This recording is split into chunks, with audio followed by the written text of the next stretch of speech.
Good morning. Hope you all are well, and welcome to Florida Literacy Coalition's annual Literacy Leadership Institute.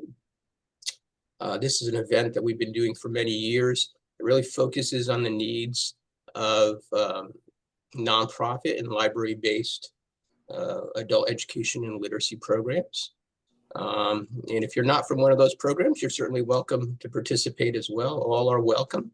My name is Greg Smith. I'm Executive Director of the Florida Literacy Coalition, and I'm joined by Stephanie Rogers, our Education and Training Coordinator. And so we're very happy that you're able to join us today. And we're going to go ahead and get started by just asking folks to briefly introduce themselves. So I'm going to go across my top here. I'm not sure if everybody's in the exact same order, but can we start with you, Linda? Oh, sure. I'm Linda Freese. I'm with Literacy Council of St. Petersburg, board secretary, and I do tutor intake, student intake, and training. Okay, very good. Veronica? Good morning. I'm Veronica Pavon Baker, Literacy Collier, Director of Adult Programs. Welcome. Dawn? You're muted, Dawn. There we go. Sorry about that. My name's Dawn Randolph, and I'm the program manager for adult ed at Suncoast Technical College in Sarasota. Okay. Welcome. Sandy.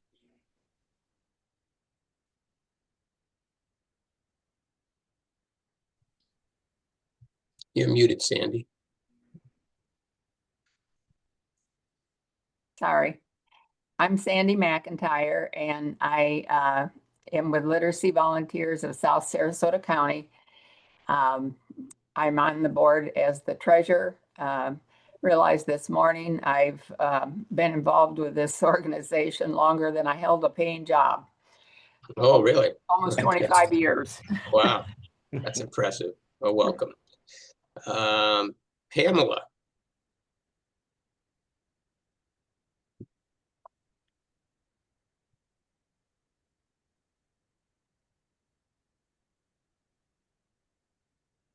We can't quite hear you, Pamela. Sure.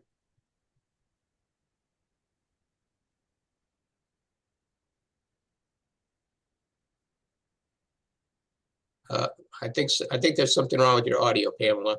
So we'll come back to you in a few minutes here. Kay? Yes, I'm with Literacy for Adults in Brevard. I am a board member. I'm on the Educational Advisory Committee, and I am a tutor as well. Thank you. Great, thank you. Peyton? Everyone. My name's Peyton Whittington. I'm the Development and Communications Manager at the Adult Literacy League in Central Florida. Welcome. Pat? Hi, I'm Pat Bauer. I've been the president of the Literacy Council of Upper Pinellas longer than I should be. And that's about 16 years now.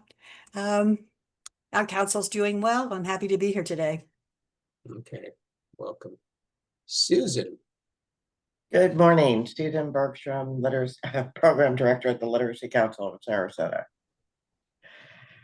Aurora? Yes, my name is Aurora Ascension, and I represent Seminole State Commits. It's a new initiative to help bring education into the community and help partner with our community nonprofits to help people get better jobs. Okay, great. Monica? Hi, my name's Monica. Apologies for my voice. I'm here at invitation of Doris Youngs, Forest Hill High School in Palm Beach County, and I'm very happy to attend and absorb and offer anything I might. Thank you for organizing. Okay, thank you. Michelle? Hey, good morning. My name is Michelle DeVille McLean. I'm the Executive Director of the Manatee Literacy Council in Bradenton, Florida. Thank you. Megan. Good morning. I'm Megan Bobb. I'm the Director of Education and Family Literacy at the Literacy Coalition of Palm Beach County. Great. Thanks. Karen. Hey, good morning, everyone. I'm the Library Special Services Coordinator for Adult Literacy at the Leroy Collins Leon County Public Library in Tallahassee. Great. Thanks. Danielle.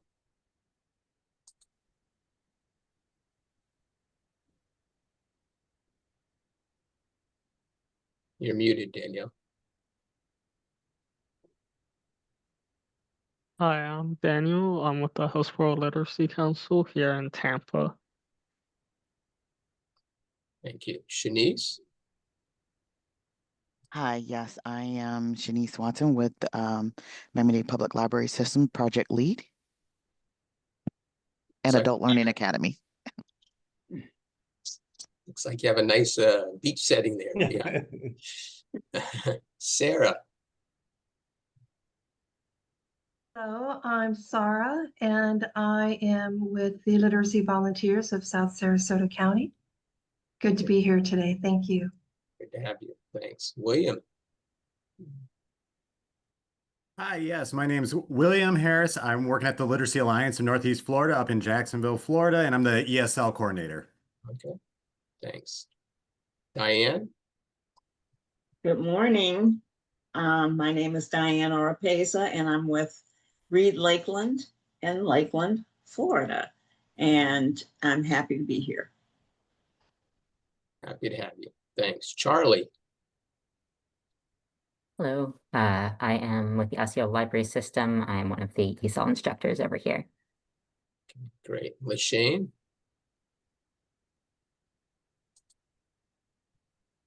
Greetings, my name is LaShane. I'm the president of Family Support Services Network Incorporated. I'm great and glad to be here. Okay, thank you. Let's see, Deming. This is Dem Coles from Lake Wales, Florida. I'm the executive director of the Family Literacy Academy and have been we're entering our 20th year this year. Are you feeling better, Dem? I know you were some health issues. I'm getting there, but I'm old. Well, welcome. Joe. Hi, Joe Sinney from Learn to Read in St. Johns County. I'm the executive director. Thank you for the invitation, and I'd definitely like to be where Shanice is right now. That's right. And we'll circle back to Pamela. Are you able to? I'm not sure if your mic was working now.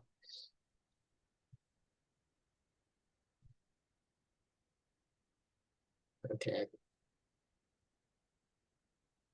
Sounds like she's still having some issues with that. And have I missed anyone? I know that we've had some new people come in. I've kind of tried to keep track as best I could of new folks coming in, but have I missed anybody? Okay. Okay, very good. So welcome everybody again. And Stephanie, if you could just pull up the agenda, if you don't mind.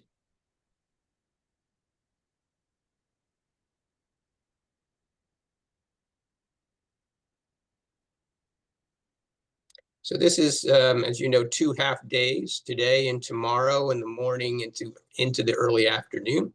Our first session today momentarily will be with Rebecca DeJesus on practical strategies for integrating digital literacy and AI into adult ed.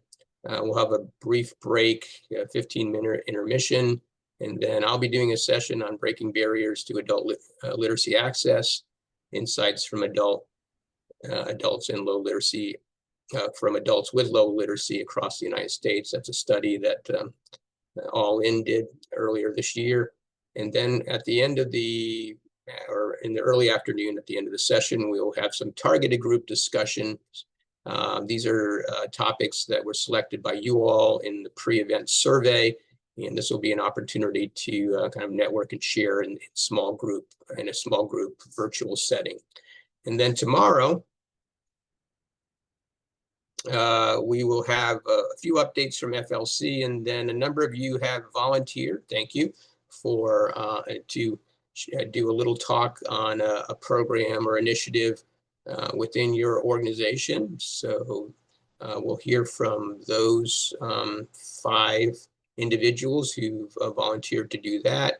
And if you have something that you'd like to add, time permitting, we'll open the mics up if there's any kind of program or initiative that you'd like to share that you're engaged in that you think might be helpful for others to hear about.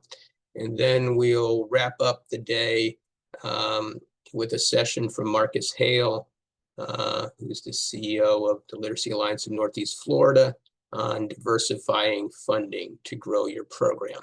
And then we'll wrap things up. So we've tried to structure this in a way that we will have some opportunity to share and talk with each other as well. And we certainly want to thank the Florida Department of Education for their support to make this and many of the professional development opportunities that we have here at FLC available. So with that, I think we'll go ahead and turn it over to Rebecca. I think you all are in for a treat. Some of you may know Rebecca. She's done a number of sessions for us over the years, and I believe for ACing, she was just mentioning that she did a COABE session a few years back. Rebecca is a career specialist, adult education instructor and coordinator with Orange County Public Schools and the Orange Technical College.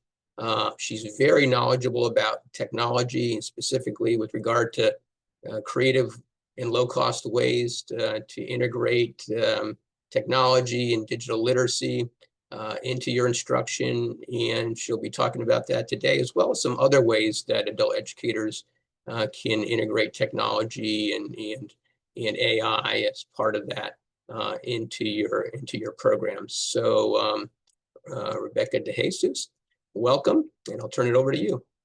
Thank you so much. Can you hear me well and see my screen? Yep, I can hear you well. Thanks. Thank you so much.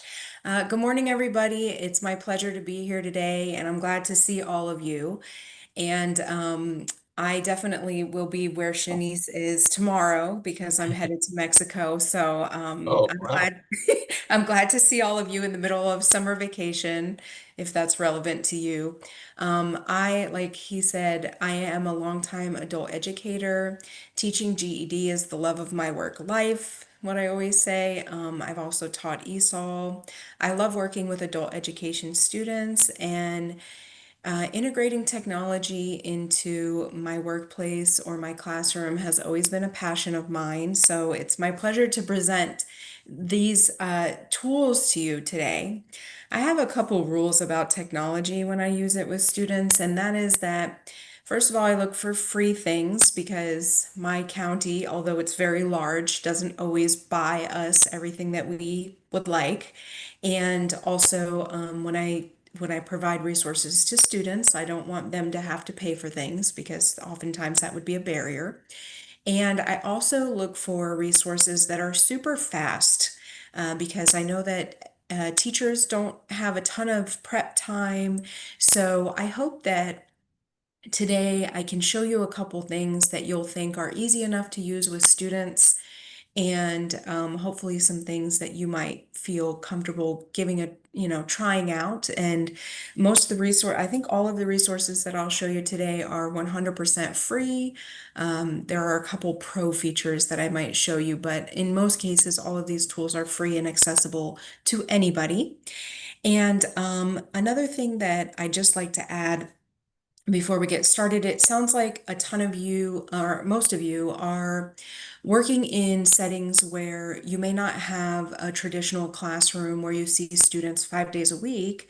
So I hope to show you some tools that you can give to students, resources that you can provide to students and let them use these resources on their own, especially if you're in a tutoring setting and may not have daily contact with students. Because I think that we can all recognize that when it comes to adult learners learning to speak English, or a GED student or an ABE student learning to read, they might need to practice more frequently than we are able to access them if we're not seeing them 5 days a week. So right now I am teaching GED students 2 nights a week, and that is not necessarily enough contact time. So I like to empower my students with digital tools that they can use on their own. So I'm going to give you a quick overview of these things with this PowerPoint, and then I'm going to jump out of the PowerPoint and actually show you the tools in a live demonstration. So when I think about digital literacy, I think about the skills and the tools that we might be using in our daily life. And the real importance of this to me is not when I reflect on myself, because I was raised with computers. I love computers. I use my phone every day. I use a computer every day. I think about my dad, who had some trouble in his life, whether it be interacting with the healthcare system or interacting with the banking system. And those are two points where I remember that my dad really struggled and always needed us to help him interact with these systems, because they had gone completely technology based and email based and application based, and you have to download something to your phone, and he really struggled with that. So when I think about digital literacy through the lens of our adult learners, what I think about is not necessarily turning them into techies or computer programmers or web developers or graphic designers. I think about just getting them ready to interact with their daily lives and the things that they have to do with computers in their daily lives. And so I'm going to talk about some tools, from basic to more advanced tools that I think my dad would have needed. So when I think about the bigger scope of digital literacy, what are we looking for? Maybe we might want students to understand some graphic design, to navigate interfaces. I think about the way that children are able to just pick up a phone and start using an application, and they use it more easily than those of us who are older than them do, because they just keep clicking on things, and how my dad would be so resistant to clicking on symbols and things to navigate through an application. Maybe creating an online video, maybe something to post to social media or market their business, navigating the internet to find what they need, or just using simple search tools to find information or research. I think about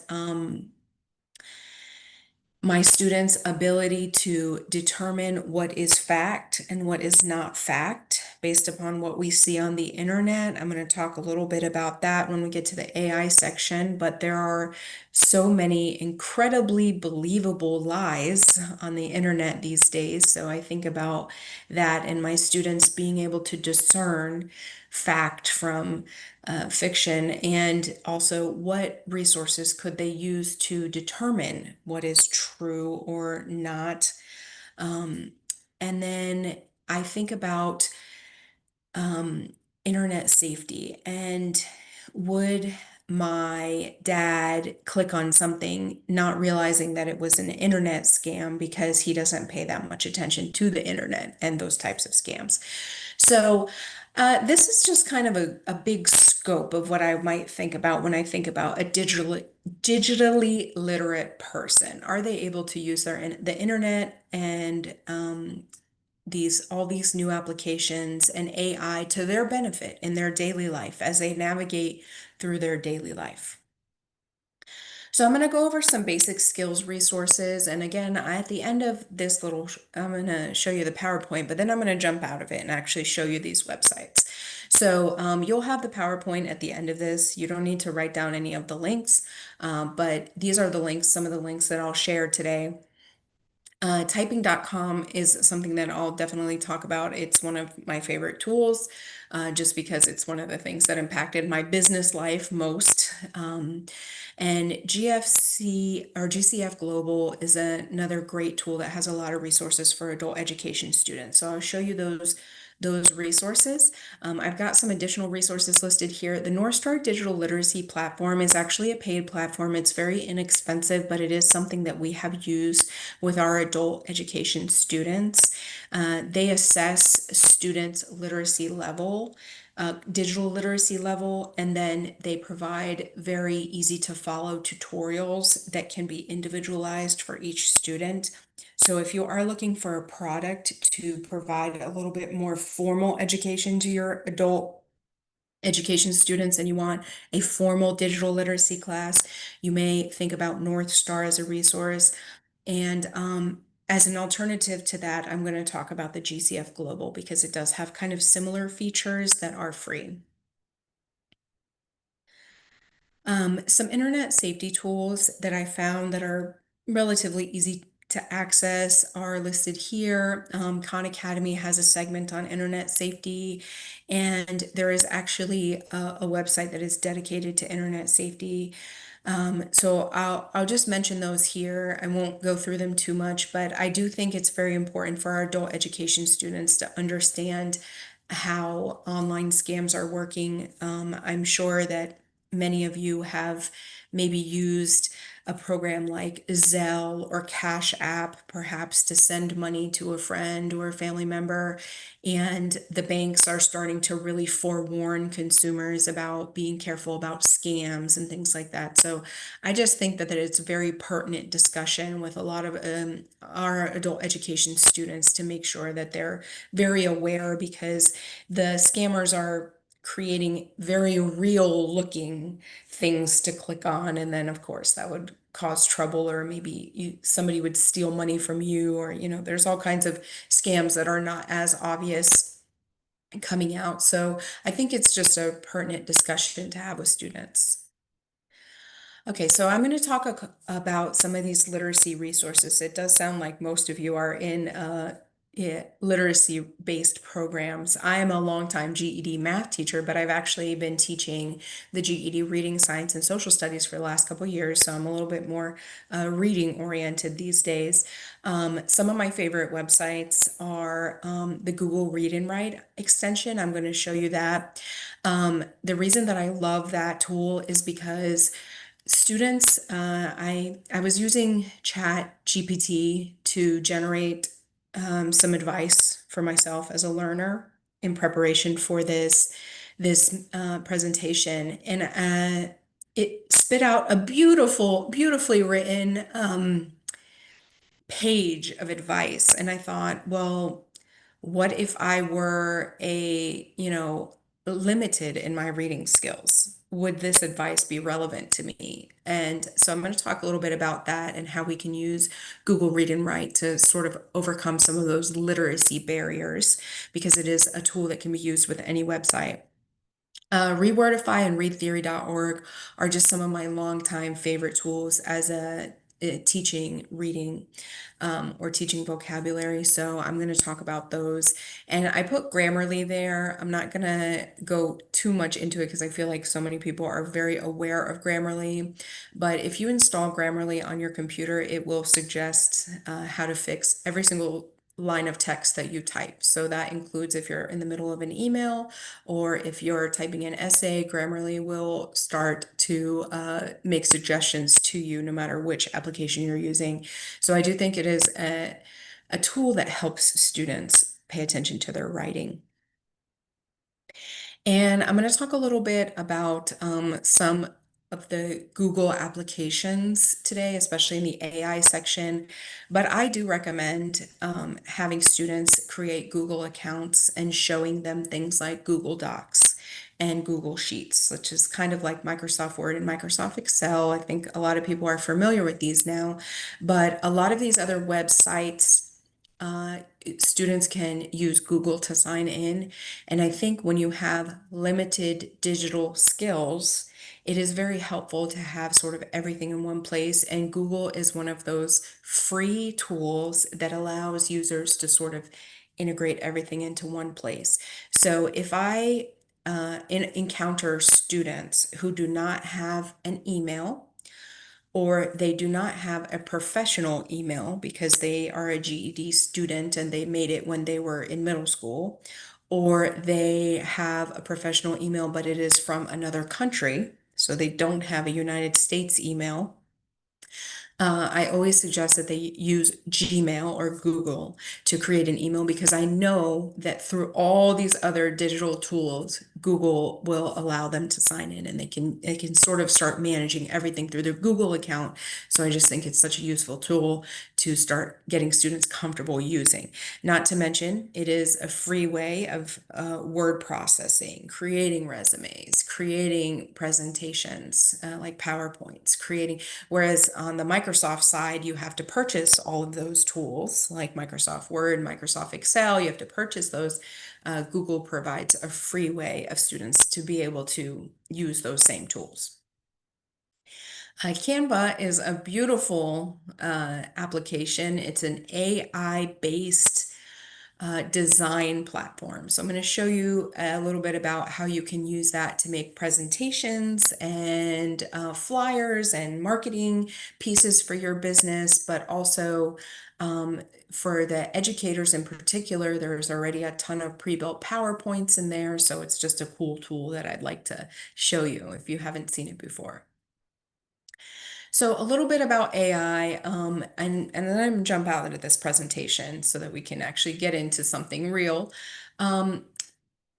There's a couple benefits of AI, and when I was thinking about what would I use this for most as an educator, I think about things like all the time that I spent writing lesson plans. Or I just think about times when I would sit at the lunch table with other teachers and we would talk about how we were going to teach certain things and sort of have our professional learning community at lunch. And I know that in so many circumstances, like for me now, I no longer sit with a lunch bunch of adult educators because my daytime job is different. So I think, well, maybe AI can replace my lunch bunch. And one of the things that AI does a really great job of doing is suggesting really high quality lesson plans. So I'm going to show that to you.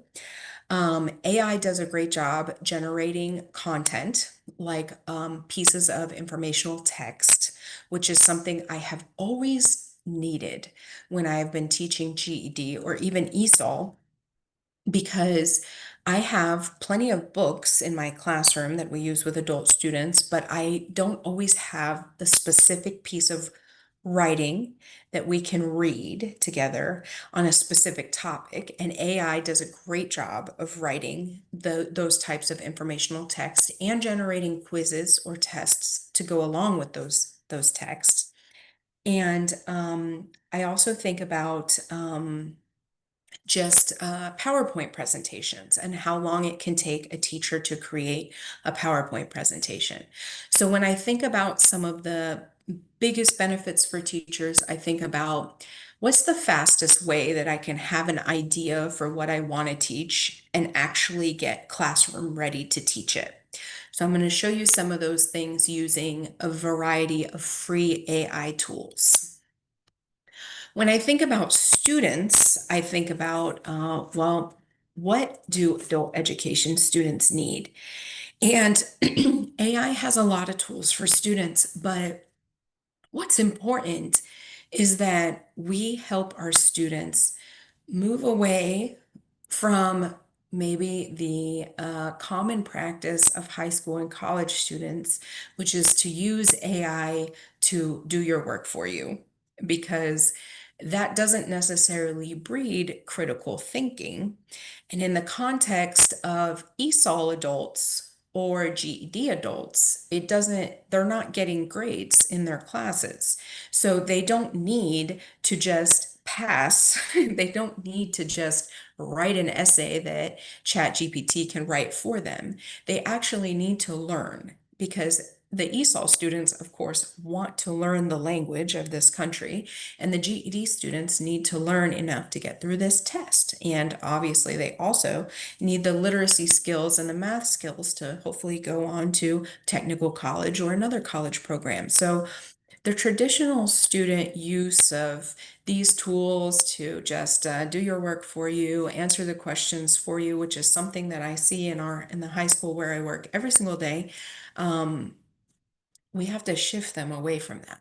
So one of the things that I think about with students is helping language learners summarize or understand content, helping like a tutor for a GED student that needs a lot of help understanding a concept, because I think we've all maybe had the experience where we're teaching students and you see the blank face because they don't understand what you're saying. So they need to break down. They need to break it down, break it down. And AI tools can really act as really strong tutors. And if we can empower our students with the skills to use them as tutors, then that's something that where an AI tool can be used in place of that teacher contact time when the teacher contact time is not available. Because like I said, I'm only with my students 2 nights a week. They're with the math teacher the other 2 nights a week. So I have limited contact time with them. So they still need to study every other day. So AI might help bolster what we're learning in class. And another thing, and I'm not sure if you're aware, but it's almost like started like a joke, but I do think that people are doing it for real. AI can almost be like an emotional support tool. So when I reflect on my adult education students, especially my GED students over time, a lot of them are very emotional about school, and they also have a lot of emotional barriers in their life that stops them from moving forward, especially my ABE GED students. ESOL students sometimes are a different group, but people are using AI chatbots almost like a counselor. And I experimented a little bit as a student in that way, and I actually felt like the AI feedback was kind of good. So I'm going to show you that, because when I think about adult education students, I really do think about sometimes I have super smart students and I wonder why they're in my GED class, because I think they could have made it through high school. So I think there's a huge emotional component, and many young adults talk about how they're using AI to address that. So I'm going to go through some of that. I'm going to go through some of the prompts for AI that may help, maybe useful tools. And on that note, I'm going to just show you a quick conversation I was having with ChatGPT. So this is a text box, and I'm going to show you how it works. But it's just a text box. You can type whatever you want into it. So in purple, you see what I typed. It's just an example prompt. So I said, act as an educator, create a 20-question test that aligns with the GED math standards from the Florida Department of Education. So here's an example of one of the questions that it gave. So arithmetic is going to be a topic on the GED math test. But when I look at this question, it's not even close to what you see on the GED math test, because that test layers multiple different topics together. I know this as a teacher, and I know that most of the math questions are word problems and students have to unpack that. So I asked it to refine it. I said, convert all of the questions to word problems. You can see what I wrote in purple. And it said, okay. So it took the same questions, right? The question was 45 plus 76. That's too easy for the GED test. Doesn't match. Now it converted it to a store sells 45 notebooks and 76 pencils. How many items are sold in total? So I'm chatting back and forth with this chat bot, and I'm asking it to make revisions for me. This is a little bit better. for the GED test, but still not hard enough to really match a GED practice test because GED again layers many concepts together. So I said, assess 2 or 3 standards in the same question to make the test more difficult. And then I got the question, a store sells 45 notebooks for $2 each and 76 pencils for $1 each. How much total revenue does the store make from selling all the notebooks and pencils? So we're getting a little bit closer to what I would call a GED style question. We definitely need a word problem, we need multiple steps, and we need students to have to unpack information that includes multiple numbers, and they have to understand what all the numbers mean. So this is just an example of when you use AI chatbots. I think that they're wonderful tools. Be prepared to have a little bit of a conversation with them. And we may need our students to have a little bit of a conversation with these chatbots to get what they want out of it. So I'm going to demonstrate that for you. And I'm going to demonstrate a lot of the tools that I have suggested to you, and you're going to see how quickly educators or students can use these tools to their advantage, because there is really almost no limit on what can be done. And even in the past couple months, AI has changed so much. 1 year from now, I have no idea where we will be because it is being developed so quickly. And this is going to be the next thing where I feel like my dad would never want to deal with this. He just wouldn't want to mess with it at all. But if he just knew a couple tools about how AI could help him, I feel like it could be to his benefit in his daily life. So again, I keep my dad in mind because I know he's one of those users that's kind of resistant to technology, but technology is here. Young people are using it every day. So I don't want my adult education students to fall behind. My dad is such a typical adult education student. I don't want him to fall behind anybody else just because he doesn't really know how to do it, and he could learn.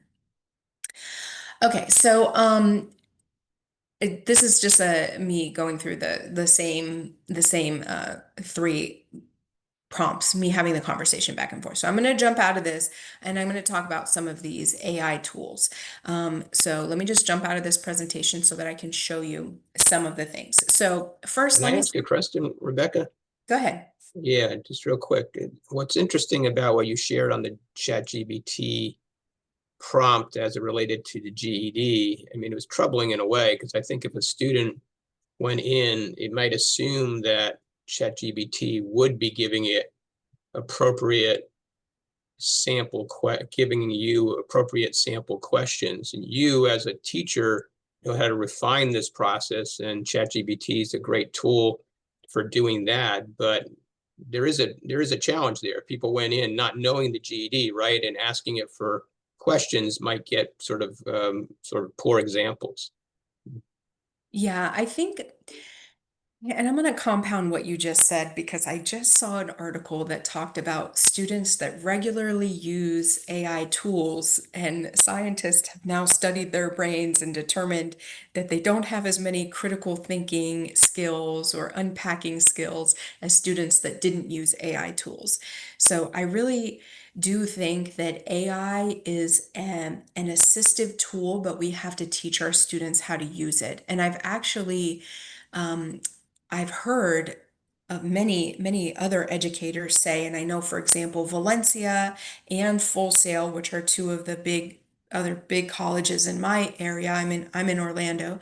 So they are both now teaching students how to use AI in a dedicated class. I don't know what they're called, like AI tools for students, but they're actually trying to teach their students how to effectively use AI because they know students will use AI and they don't want them to just copy and paste, have that copy and paste experience with AI. Like I copy and paste the question in, AI gives me the answer, I copy and paste the question back. That is what middle school and high school students are doing all the time. College students are doing it as well. And so when I think about adult education, I mean, you definitely hit the nail on the head.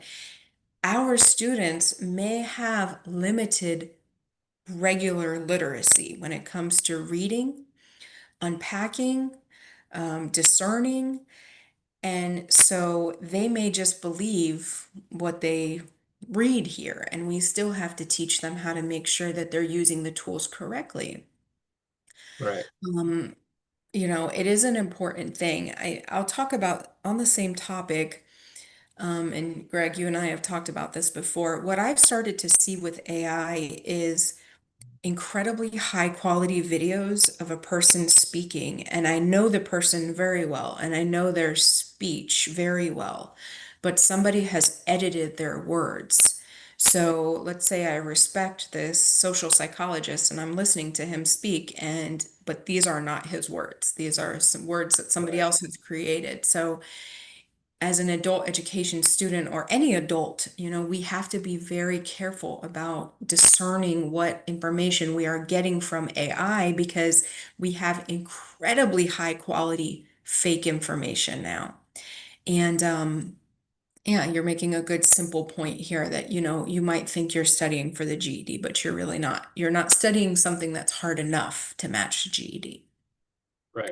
So I think that's where adult education programs come in. I always tell potential students, even if they score very high on entrance tests, I always say, the real benefit of the adult education program is that your teachers are going to act like coaches, and they're going to facilitate your learning, and they're going to make sure that you're studying the right things to prepare you for this. Okay, so let me jump through some of these tools. And I'm going to start with sort of the basic ones, and then I'm going to get into AI, which is a really cool area.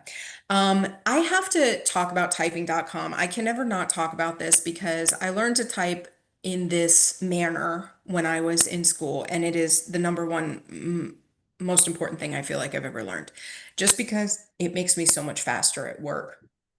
And I feel like almost any adult in almost any field is going to interact with computers, and just having typing skills, I think, is very beneficial. These are very boring lessons, so I'm going to show you. This is 100% free. I'm going to show you how a lesson works. I have not signed in at all, but I do encourage students to sign up for free because it will track their progress. But I'm just going to show you how this works. There's a tutorial video. Get ready to boost your typing. Learn how to do something the right way. I'm going to skip the video. The video is not relevant. So here's the boring, it shows you how to put your hands on the keyboard, and it tells you to practice. And this is how many of us learn to type. I don't know if you've ever taken a class or interacted with this type of typing, but I definitely think that if you're in a classroom with students for 3 hours, or you're going to direct them to do something, I think that typing can almost be like a brain break from studying reading or studying math. And I think that having the skill to be able to type without looking at your hands and move quickly across a keyboard is a real workplace skill. So I just wanted to mention this. I actually have a coworker. He's 19 years old and he's attending Valencia College. And he is actually taking a typing class at Valencia, and he is paying Valencia college prices to take this class. And, he and I use this website together and compete anyway. So the point is, like, students can do this for free. It is boring. It is something that you have to do every single day to remember it, to train your brain. But it's just such an important skill to me because I literally type every single day of my working life, and I'm pleased to be able to type quickly. So I just want to mention that resource.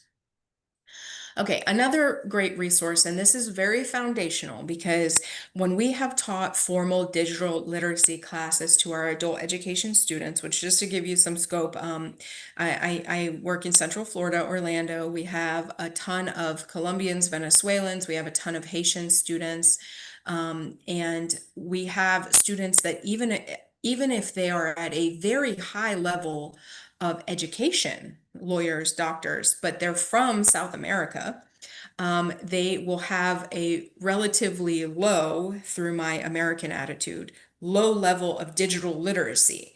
And sometimes it's almost shocking to me that somebody's a lawyer, but they can't turn on a computer. but I just think that that's the nature of working and living in other countries. So this program is kind of like North Star, which I mentioned, which can start at the basics. And we have had a lot of experience with students where we thought we were going to teach them all these amazing digital literacy tools, and we were going to teach them Microsoft Word and Excel and PowerPoint and everything. And then when we sat them down in the class, they had trouble with the mouse and turning the computer on. So I just wanted to kind of show you some of the free resources that may help students close some of those basic navigation gaps. And also this website is kind of cool and has developed a couple different areas. So this is just the computer basics section. And I just want to show you how it works. It just basically goes over the basic vocabulary. It has some videos showing the parts of a computer, and then it is explaining it. So while I am on this subject, right, this is a lot of text. If you have trouble with the English language, or if you're just a struggling reader, or perhaps you just have an attitude and you don't like to read because you're a struggling reader. So I want to show you while I'm at it, the Google Read and Write application at the same time. So you see in the top right-hand corner of my screen, there's this little purple puzzle piece, and it says RW. That is the Google Read Write application. So I have downloaded it for free. It is just part of using Google Chrome. So they just like stick it right there for you. And I'm going to open it, and I'm going to show you this button bar that opens up. So this is the whole application. It just floats at the top of your screen. You can close it when you're done with it, but it floats at the top of your screen, and it will allow you to listen to the text on the screen. So I'm going to show you how to use it just a little bit. And I hope that you can hear it. I don't know if you'll hear my audio, but it's going to read to me. I'm just going to start, and I'm going to start highlighting, and it'll start reading to me. You're going to start seeing that it'll turn What is yellow. a computer? A computer is an electronic device that manipulates information or. Were you able to hear it? Yeah. Yes. Okay. So you're able to click around to different parts of the screen, and it will read out to you. Additionally, you can translate words. So I think that that's helpful. And let me see if I can. Okay, here we go. Send email, sort of an English phrase, right? So I'm going to translate that. And in this case, I have it translating to Spanish. So it's translating that segment. Now, it doesn't work very well if you try to translate the whole entire paragraph, but it will let students translate certain words or a couple words. So that's a cool feature that's like very easy to use. And I'm just clicking and highlighting. Another thing that I can do is I can highlight words, and I can actually highlight them in different colors. And then I'll show you what happens if you use the different colors. You might prompt your students to highlight certain things in certain colors, or maybe you're just kind of showing your students how they can take notes. Once certain things are highlighted in certain colors, you can generate a vocabulary list, and you'll see that button here on the top of the button bar, and I can select all the colors, or maybe I just want the words that I highlighted in blue. And if I do that, it's going to create a vocabulary list. And again, I told you that I would suggest all students to make a Gmail account because it's free. Once you make your Gmail account, you have a Google account. So you'll notice that this is a Google application. It's free, but this is creating a Google document. So again, Google will take care of it for your students, but it's important that they have the account. So you'll see that I had highlighted two things. One thing was play games. So it's having a little trouble defining that, but the other one was spreadsheets. So it was able to define that and even give me a symbol of what that might look like. And then if students want to take notes, they can type right in this box, and then they can save their notes, because it will be, you see here, kind of like in the top of my screen, that as I typed that, it said save to drive. So it's just saving it all to my Google account.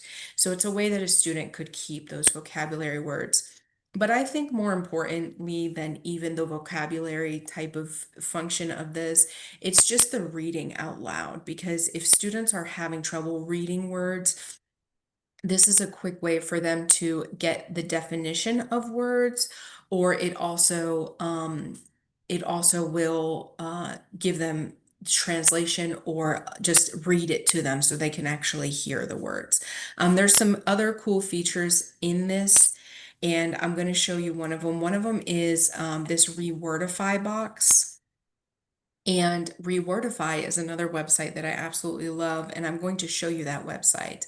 But I'm going to click it here and see if we can get Rewordify text. I was noticing that this box was having trouble working sometimes, but I'm going to show you this website anyway.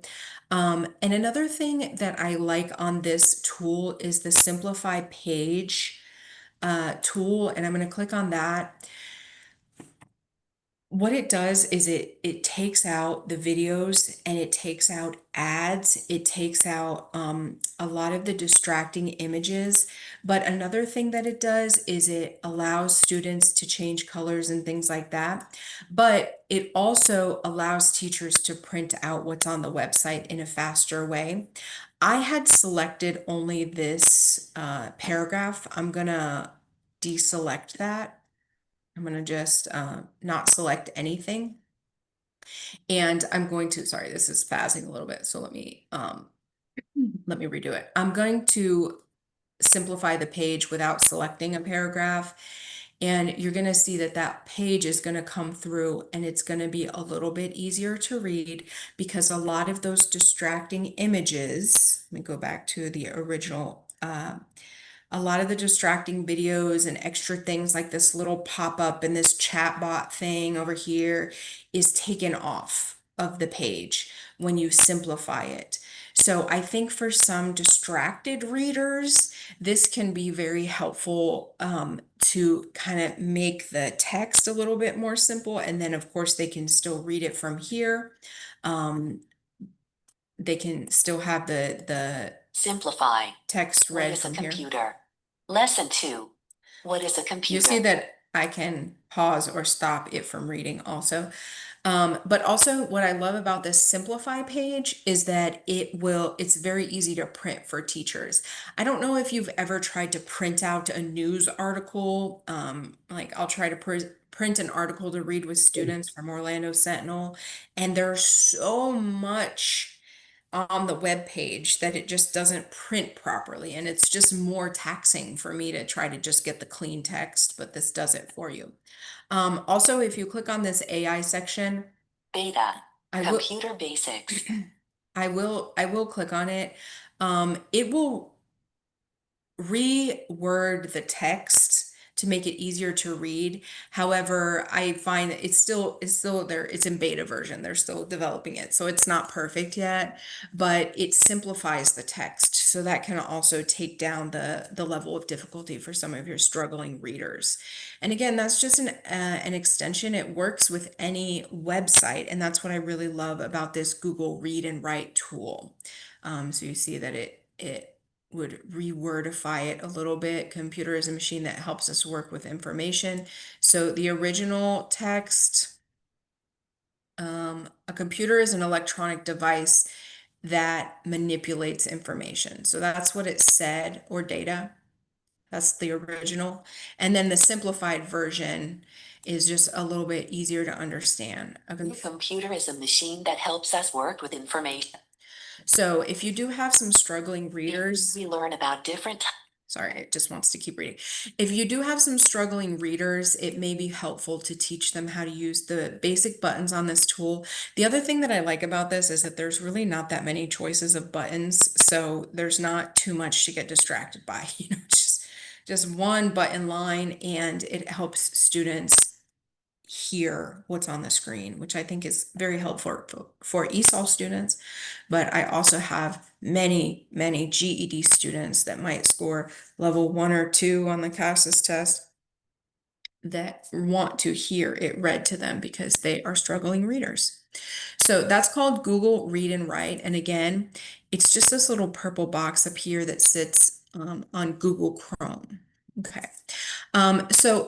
Before I move on from GFC Global, I just want to also show that there's many other topics in this program. You'll see online safety, social media, and then they also have some a little bit more advanced topics like taking students through Microsoft Word, Excel.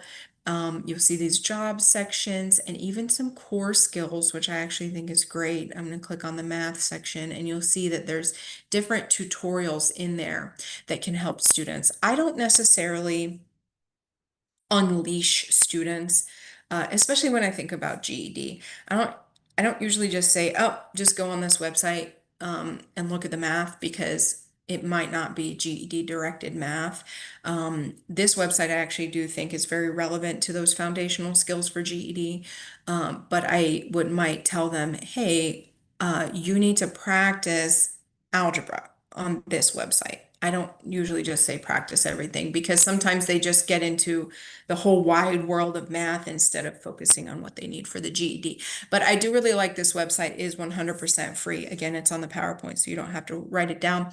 But I like the internet basics because I know that as a digital literacy instructor, both myself and other instructors, you know, you want to teach your students really cool stuff like how to use AI, but then you find yourself going over how to turn the computer on, and sometimes that can be make you feel like it's difficult to move forward from there. So I like these websites that provide that basic computer literacy to students that they can work on their own. And also you can differentiate for a classroom full of a lot of varying levels of students, because obviously when you get the 16-year-olds, they don't need any of this. All right, so moving on. So we covered Google Read and Write. Those are some of the tools that I like for students. And I'm going to move in to some things that I love for teachers. So this is actually for teachers and students. So let me start from the beginning with Read Theory. Read Theory it was free for everyone forever, and it still is. I love websites that promote that. Khan Academy is another one. So they sort of have the mantra free for everyone forever. And I'm going to show you the student side of Read Theory, and I'm also going to show you the teacher side. So I'm just going to jump to the student side first. So I have signed in for free as a student, and this is what happened after I signed in. So it took me like 10 seconds to create an account. Again, I would have students create a Gmail account, and then I would say, okay, let's use your Gmail account for Read Theory. This is going to be your school email or your professional email. A lot of times when I have students create a professional email or a classroom email, I always say, okay, let's make this your professional email so that you can put it on your resume also, and it doesn't say hot boy 54, you know, like it says your first name and last name or some combination of that, and say this is your professional and school email. The difference between Read Theory and ReadWorks, I see that question. ReadWorks, I think, is a resources website.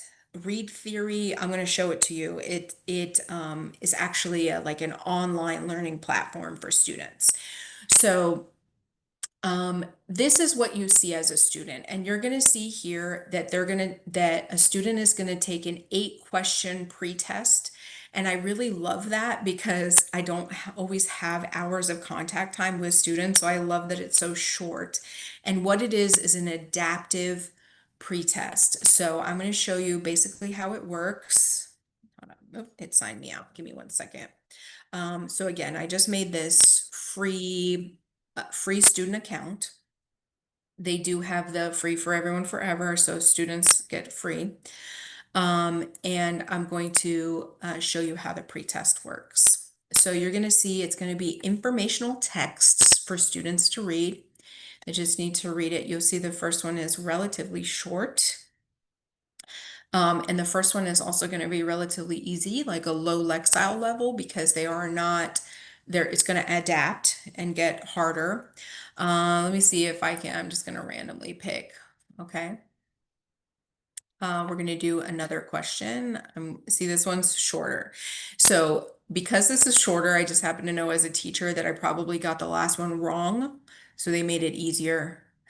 So let me see. I'm gonna try to get this one correct so that I can get a harder one in the next one. Okay, so that one looked like it was correct. And then you see that the text has gotten longer. It will adapt as students continue to take the test. So I'm just going to click through this and I'm going to try to do the 8 questions really quickly just so I can show you the student side of this. This is something that students can use 100% without you, as long as you just show them that they can use it. And it is going to be a similar style for everything that they're doing. Where basically they are reading informational texts and answering questions. One of the things that I like about this website is that students are not going to get too much fiction from this website, which for me as a GED teacher, I don't really want them to work with too much fiction because that's not what's on the GED. So I took the 8 question pretest and it's going to give me my program. So this is going to be the similar experience, okay? Everything to read and answer questions, but now that I'm answering questions in the actual program, it's going to show me the right answer, and I'm also going to get an explanation of this. By the way, if I am a struggling reader, I could open Google Read and Write, and I could have this text read to me. I don't know if I would encourage students to always do that. I don't know if I would encourage students to She do stopped that. licking her paws and making purring sound. All right.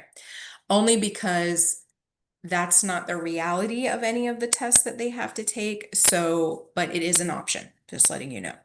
And I'm going to, yes. Yeah, we do have a question. What's the difference between, this is from Shanice, what's the difference between read works and read theory? Yeah, so ReadWorks is to me it's more resources and worksheets, and Read Theory is an online learning platform for students. And so ReadWorks is a great website also, but this to me, Read Theory is kind of like the Khan Academy of reading, whereas ReadWorks is a little different from my experience with it. Okay, and Megan is asked about what ages it's appropriate for, just adults or middle school, high school students?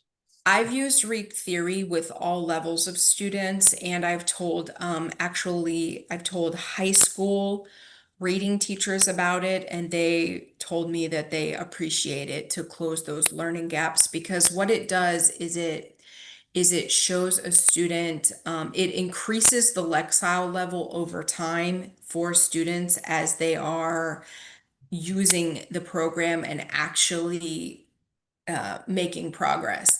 Now, I haven't used this much, but I can tell you just from a teacher perspective, I'm looking at this text and I can tell that I did not do well on that pretest, because this is a very low Lexile and it's a very low grade level of content. But the point is, it's going to adapt to your students' pretest. So I do also tell students, like, hey, this program is going to match itself to you. So you need to try to do the best that you can on the pretest, because if not, it's going to make it too easy for you. In the My Progress section, I don't have much here because I haven't used it enough in this student account, but it will show the student their changes over time. They can also write pieces, and if you put them into a classroom as a teacher, then you can respond to their writing pieces. It's up to you if you want to turn that feature on or not. But it's basically, again, I describe it kind of like the Khan Academy of reading. It just lets students read passages and answer questions, and if they don't answer them correctly, then it gives them an explanation. Okay, so I'm going to move on from this be a little sensitive about timing. Rewordify is something, let me talk about read theory for educators. This is my favorite thing that it's doing right now. This is the front page. I haven't signed in at all. This is just readtheory.org. Under the worksheet section, there is an instant worksheet builder. So I'm going to start kind of transitioning to talk a little bit about some AI tools because this is one of them. And I really like the way that this generates content. So there's two programs that I'm going to show you, this one and Conmigo, that can generate content for you. So I was recently teaching the branches of government. So I'm going to type that there because I'd like something generated. I like a piece of reading based upon that, and I can pick a grade level.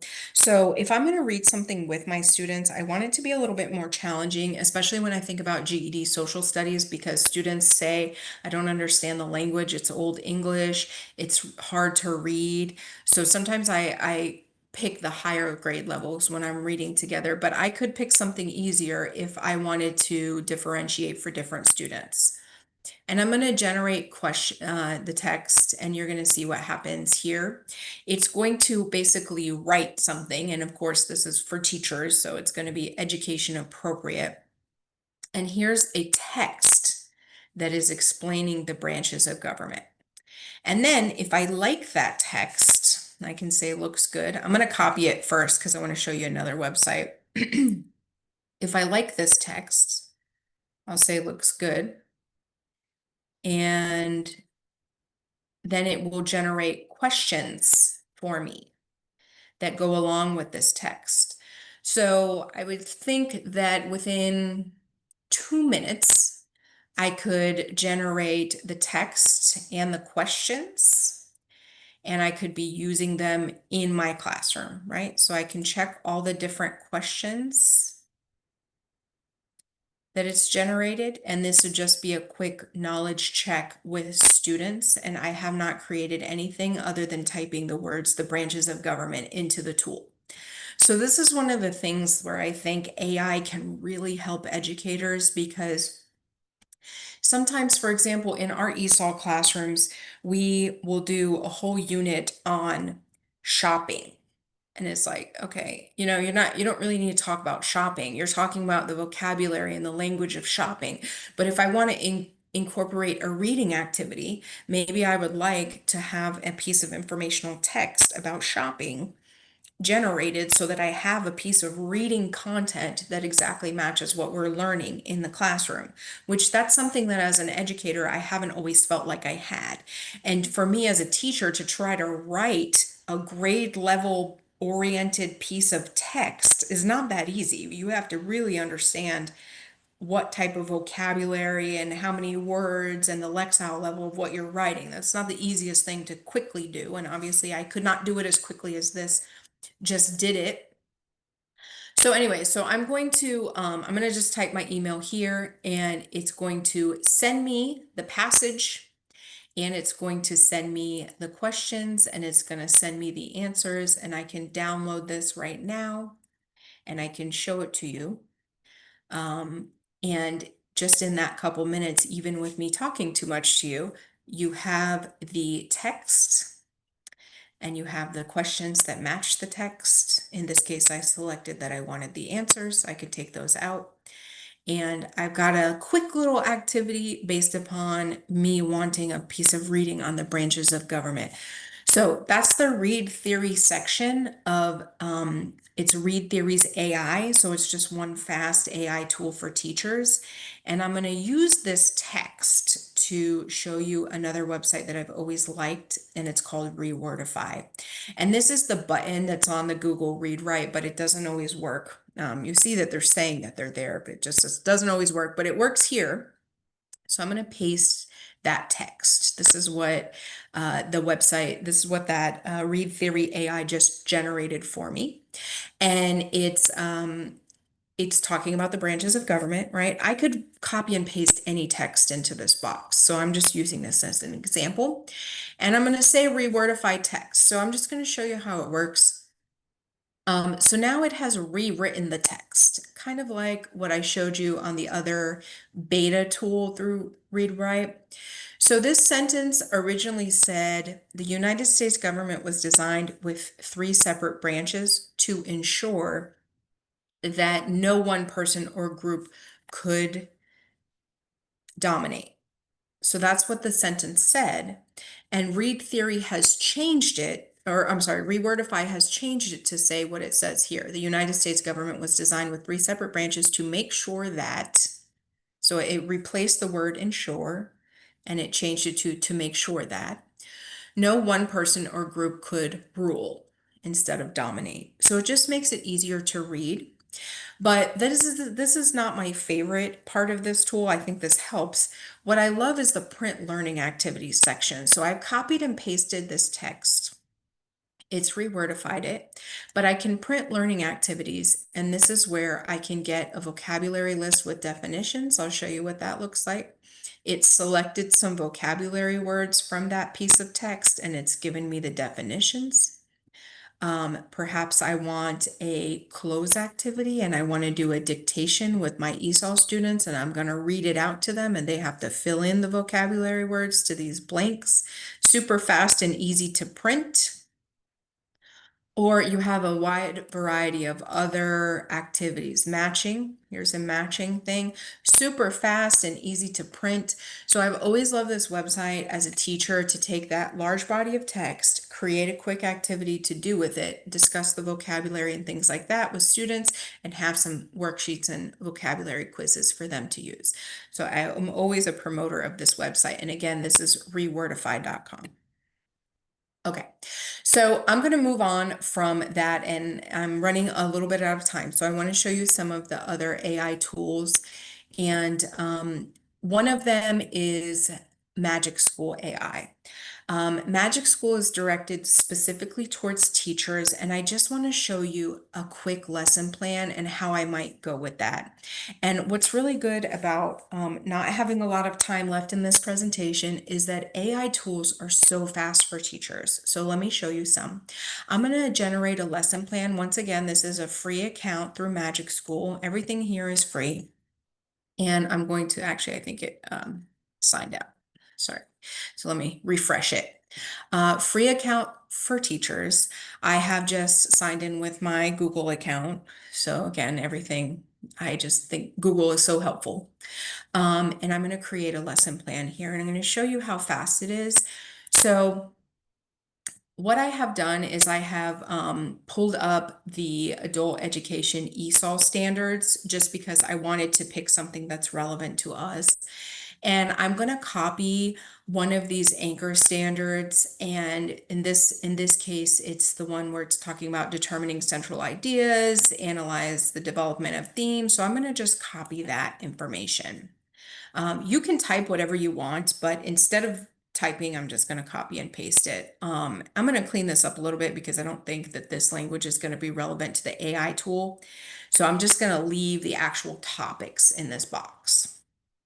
And then I can pick a grade level. And again, sometimes when I'm with students, I try to go up from where I think they are, because if we're going to do it together, it may as well be a little bit more challenging. But for GED students, a lot of times 10th grade is good. ESOL students, I would kind of try to start guessing. With adult education, I usually try to stay between 7th and 9th grade, unless I want it to be a little bit more challenging. ESOL students, it kind of depends because their language level does not always match their literacy level. I have some incredibly strong academic, very literate students that have no language skills. So they don't need help learning how to read. They just need help learning the language. So it kind of depends on what I want. I'm going to write additional criteria. I'm going to write adult students. Standards is going to be aligned to adult education. And I'm going to generate this lesson plan here. And I'm just going to show you how quickly this tool will come up with some really great classroom ideas. And then I'm going to jump into one of the chat bots just to show you how that works and how we can now use this lesson plan to generate content. So here's what it spit out. It says, here's the learning objective. Students will be able to determine central ideas or themes. It's going to talk about assessments, okay, written analysis of a chosen text, key points, it's pointing this out.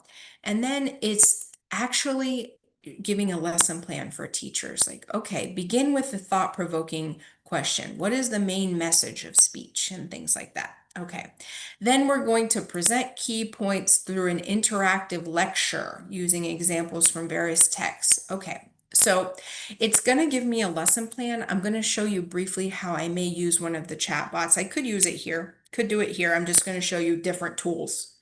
I think certain people like one tool over another. I don't think it matters which one you use. You just pick one, the one that you like. So I'm going to go, I'm going to try to generate a PowerPoint that matches one of this. So we're talking about central ideas, we're talking about main idea, and we're talking about supporting details. I'm going to go into Microsoft Copilot, which is just one of the chat bots. So it's just a box. And I'm going to ask it to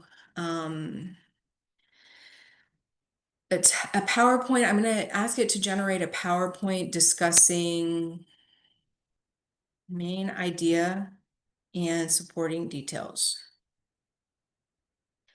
Okay, that's all I'm going to say. And if it doesn't give me what I want, then I may refine my prompts, which I talked about that a little bit in the PowerPoint. So let's see what we get. Okay, so it's giving me suggestions of this PowerPoint. Here's your PowerPoint presentation on main idea and supporting details. It's giving the breakdown, and then it's letting me download the PowerPoint presentation. So let's see what we get from this, which sometimes we have to refine it. But it created this presentation, okay? It's giving me the title and the slides. It's generated this content. I didn't write anything, right? It's created this whole presentation for me. I can change the theme of the presentation, right? I can add the design, whatever design I want.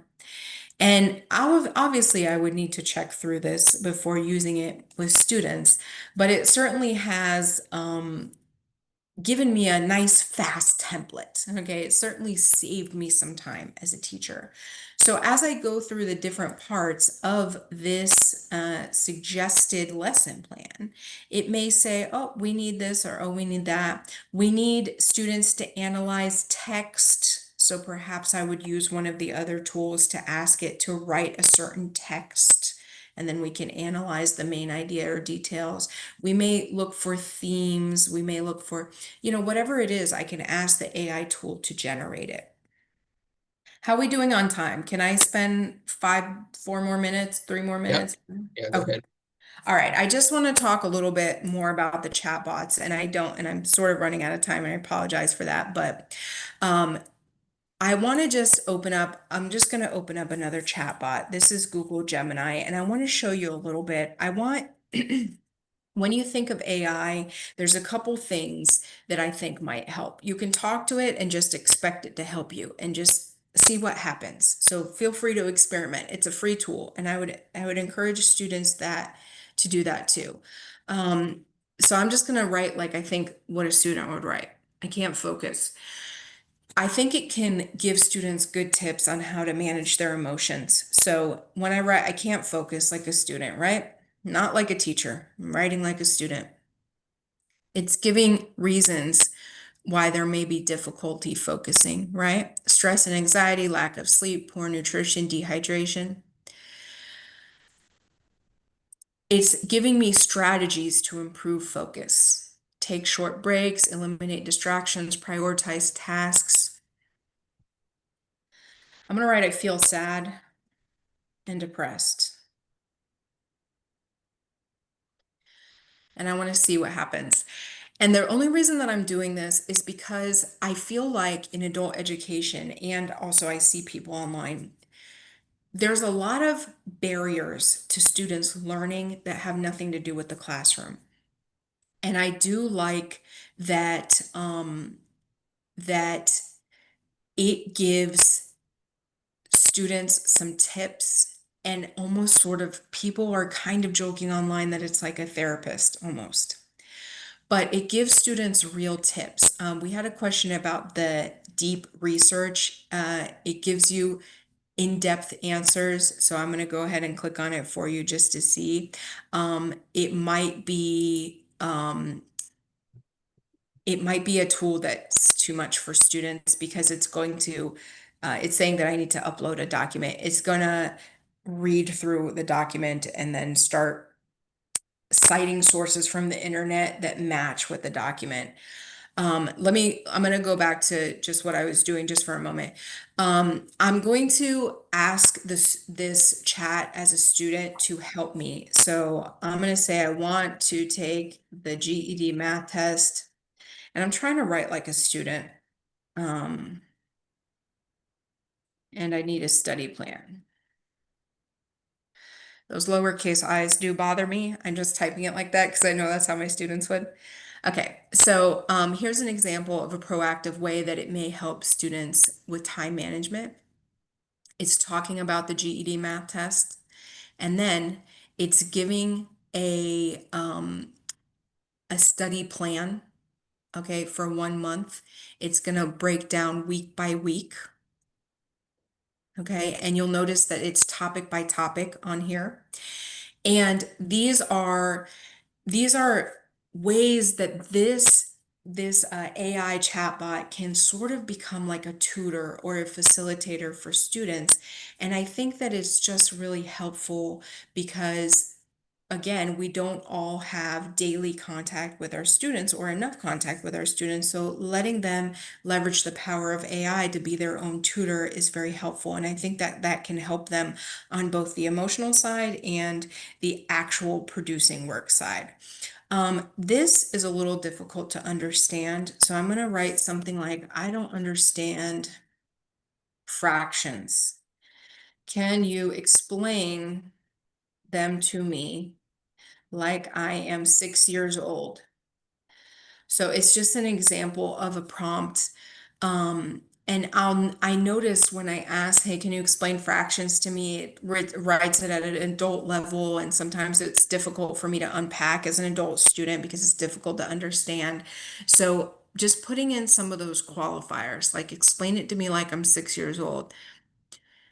You get a pretty basic explanation, but I think even as an adult, when you're talking about something like multi-step equations in math or maybe understanding author's purpose in reading or theme in reading, some of the harder topics, it helps to have this much more basic language to make students understand it. So if we can teach students how to use these tools as tutors for them, and as educators, we can use them to generate ideas of how we might teach content. I think those are two really cool ways to use AI. And I could probably talk about this for another hour, but I'm going to close it down here because I know I'm super out of time. And I appreciate you staying with me until the bitter end. All right, so let me close it down. I'm gonna put an exit ticket in. I'm just gonna put an exit question on the screen if you would like to answer it in the chat. But also I'm gonna look at the chat area and answer any questions that you have. And if your questions are about AI, maybe I'll demonstrate something else, but I don't know how we're doing on timing because I know you've got other presentations. But I'm here to answer your questions, and I just want to say thanks again for joining me today. Thank you. Thank you. Lots of wonderful information and resources, Rebecca. I didn't know that you could get Copilot to do a PowerPoint for me. Just things are changing so quickly. They are changing so quickly. Even a month ago, it wasn't really doing that. So Wasn't doing that. Wow. Yeah. Yeah. So yeah, put your comments if you have any questions for Rebecca. We are going to. Are there any additional questions for Rebecca? Okay. So thank you again, Rebecca. And I know folks are answering your question here. So we are running a little bit behind. So if we can just come back in let's just push it back 5 minutes. If you don't mind, we'll take a 10-minute break instead of a 15-minute break here and start at 10:35. So a little bit more than 10 minutes from now. Rebecca, can you stay on for another minute if anybody wants to have any additional questions? Absolutely. Okay. And we will push the PowerPoint out, so you'll have all the links to the tools. I'm just reading some of the questions in the chat, and thank you for sharing your digital resources, because I'm quickly writing them down as I see what you're commenting. Yeah, we can go ahead and save this chat for you too, Rebecca, if you like. Or can you save it on your end? I'm not sure. I might be able to download it. Yeah, I can save it. It's awesome. Okay, great. So we'll give folks a breather here and get a bathroom break or what have you, and we'll come back at 10:35 for the next session. Okay. Thanks again, Rebecca. Appreciate it. Absolutely. Thank you.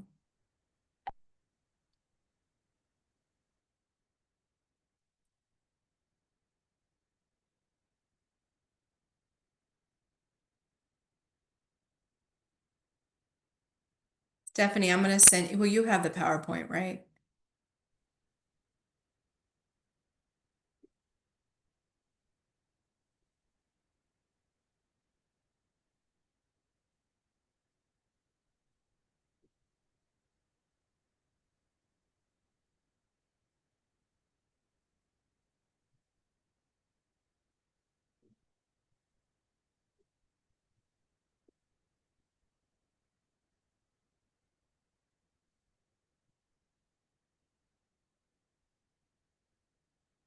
Okay, well, welcome back, everyone.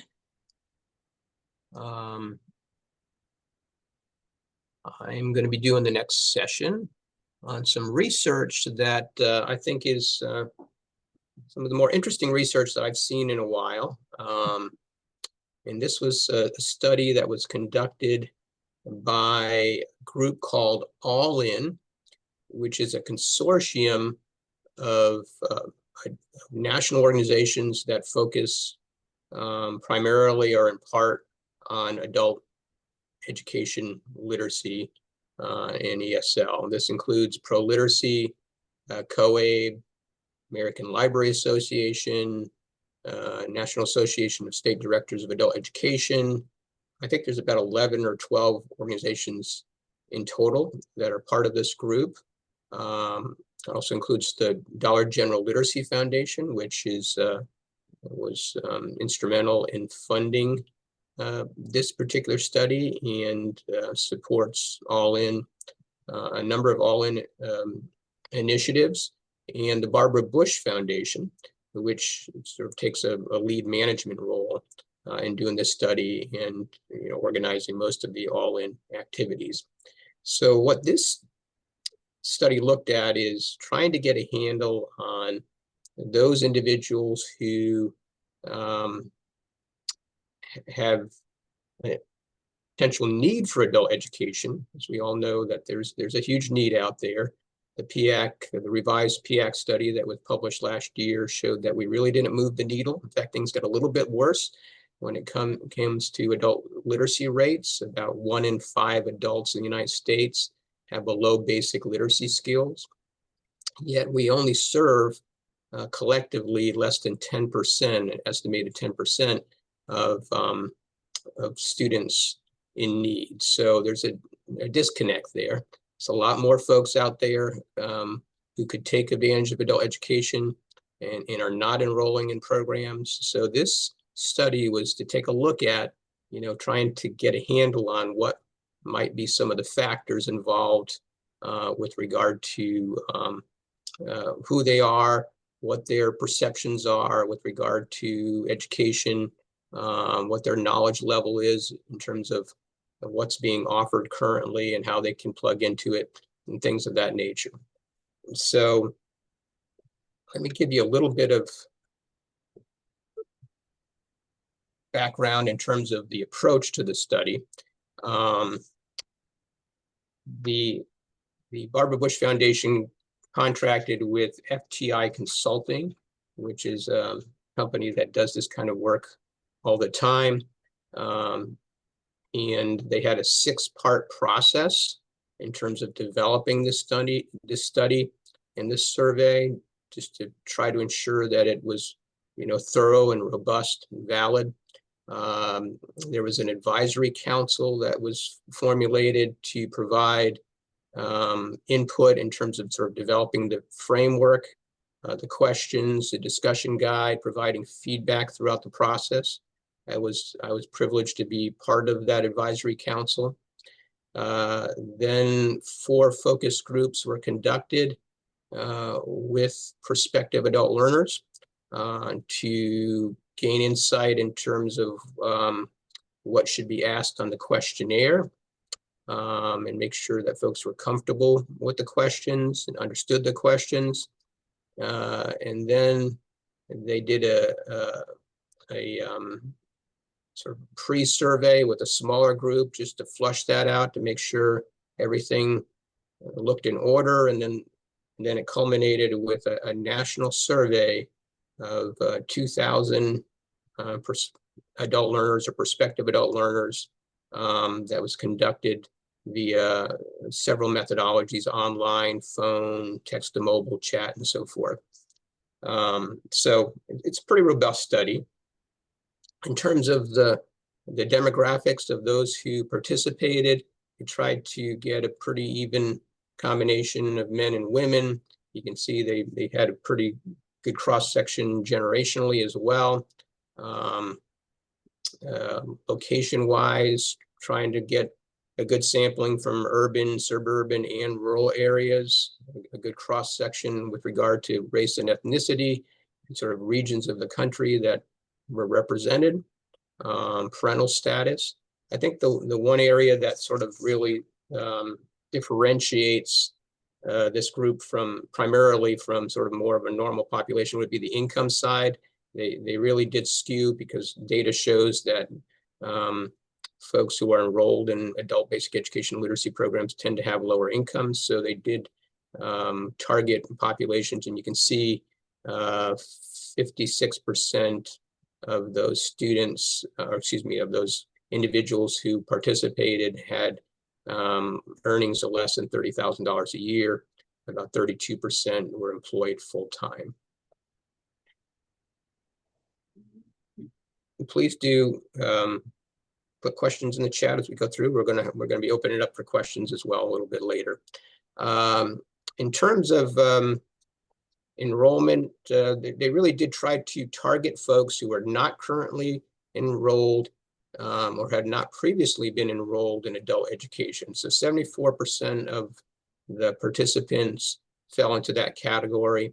26% of the participants had either had some sort of previous experience, and some of them were currently enrolled, but really they were trying to focus on folks who were not enrolled or had never had any contact with adult education.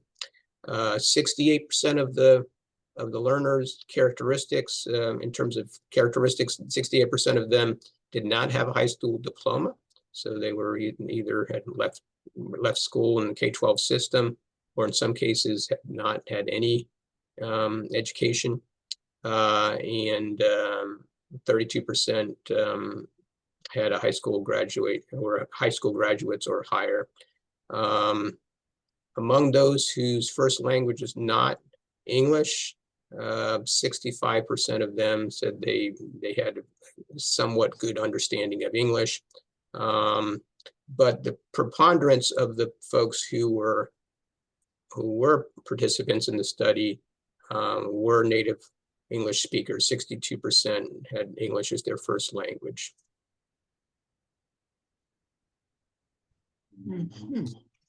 So, getting into the data, this is interesting study to. I mean, this is an interesting fact to start with, that that most of the folks who participated really felt that improving literacy skills was very important. So a total of 94% said it was very important or somewhat important.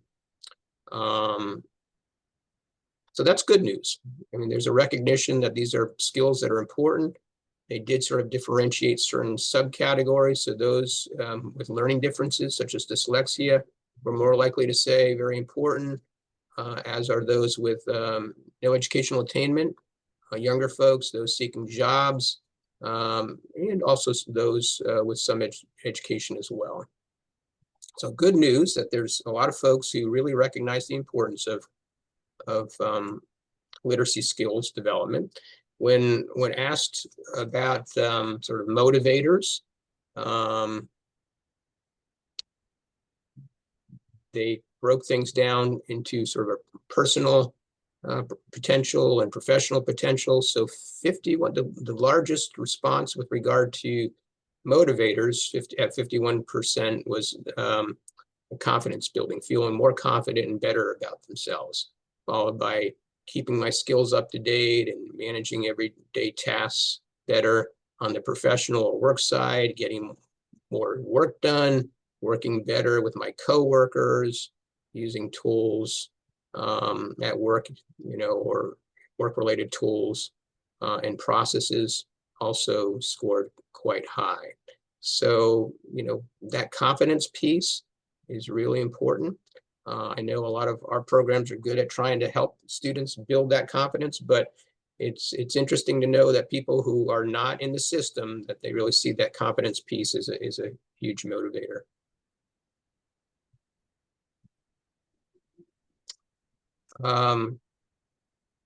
Now, this one is a big finding, perhaps one of the biggest findings out of the study, that there's not a high awareness of learning programs in the community.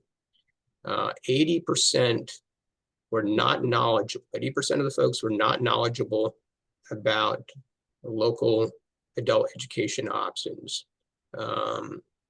Some had heard about them, but didn't know much. But many of them just were unaware. But the good news is that there was a high level of folks who were interested in enrolling in a program. So 32% said they were very interested, and 52% said they were somewhat interested. So for a total of 84% of folks who had interest in enrolling in a program. So there's a disconnect there. Folks are just we're not, as a field, and of course this is a national study, but as a field, probably getting the word out to the degree that we need to let people know about the services that adult education and literacy programs have to offer.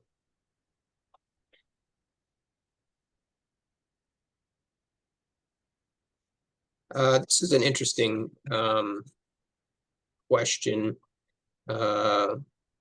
in terms of what skills do you most want to improve, and choose those that apply. So the top skills adult learners want to improve, and it really skewed a little bit more for older learners seeking to improve a wider array of skills than younger learners.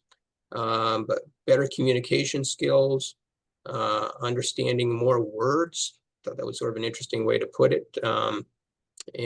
Speaking in public all did pretty well, understanding directions. One thing that actually came out of the focus groups, and it's not high on the level in terms of percentage here, but I think it's worth noting, because I don't know if a lot of adult ed programs really focus on this, but handwriting skills. 22% of students or prospective students really felt handwriting skills were a motivator. That went up to 25% for younger folks, Gen Z, millennial population. So is this a surprise to folks? If anybody wants to weigh in, you can unmute yourself. I've absolutely seen this. I'm sorry, this is Monica from Forest Hill Community High School. Through the years, the decline of writing skills, probably others have noticed this even anecdotally. It doesn't surprise me that they want this though. And there are so many sort of creative crafty, fun things that just help promote those fine motor skills.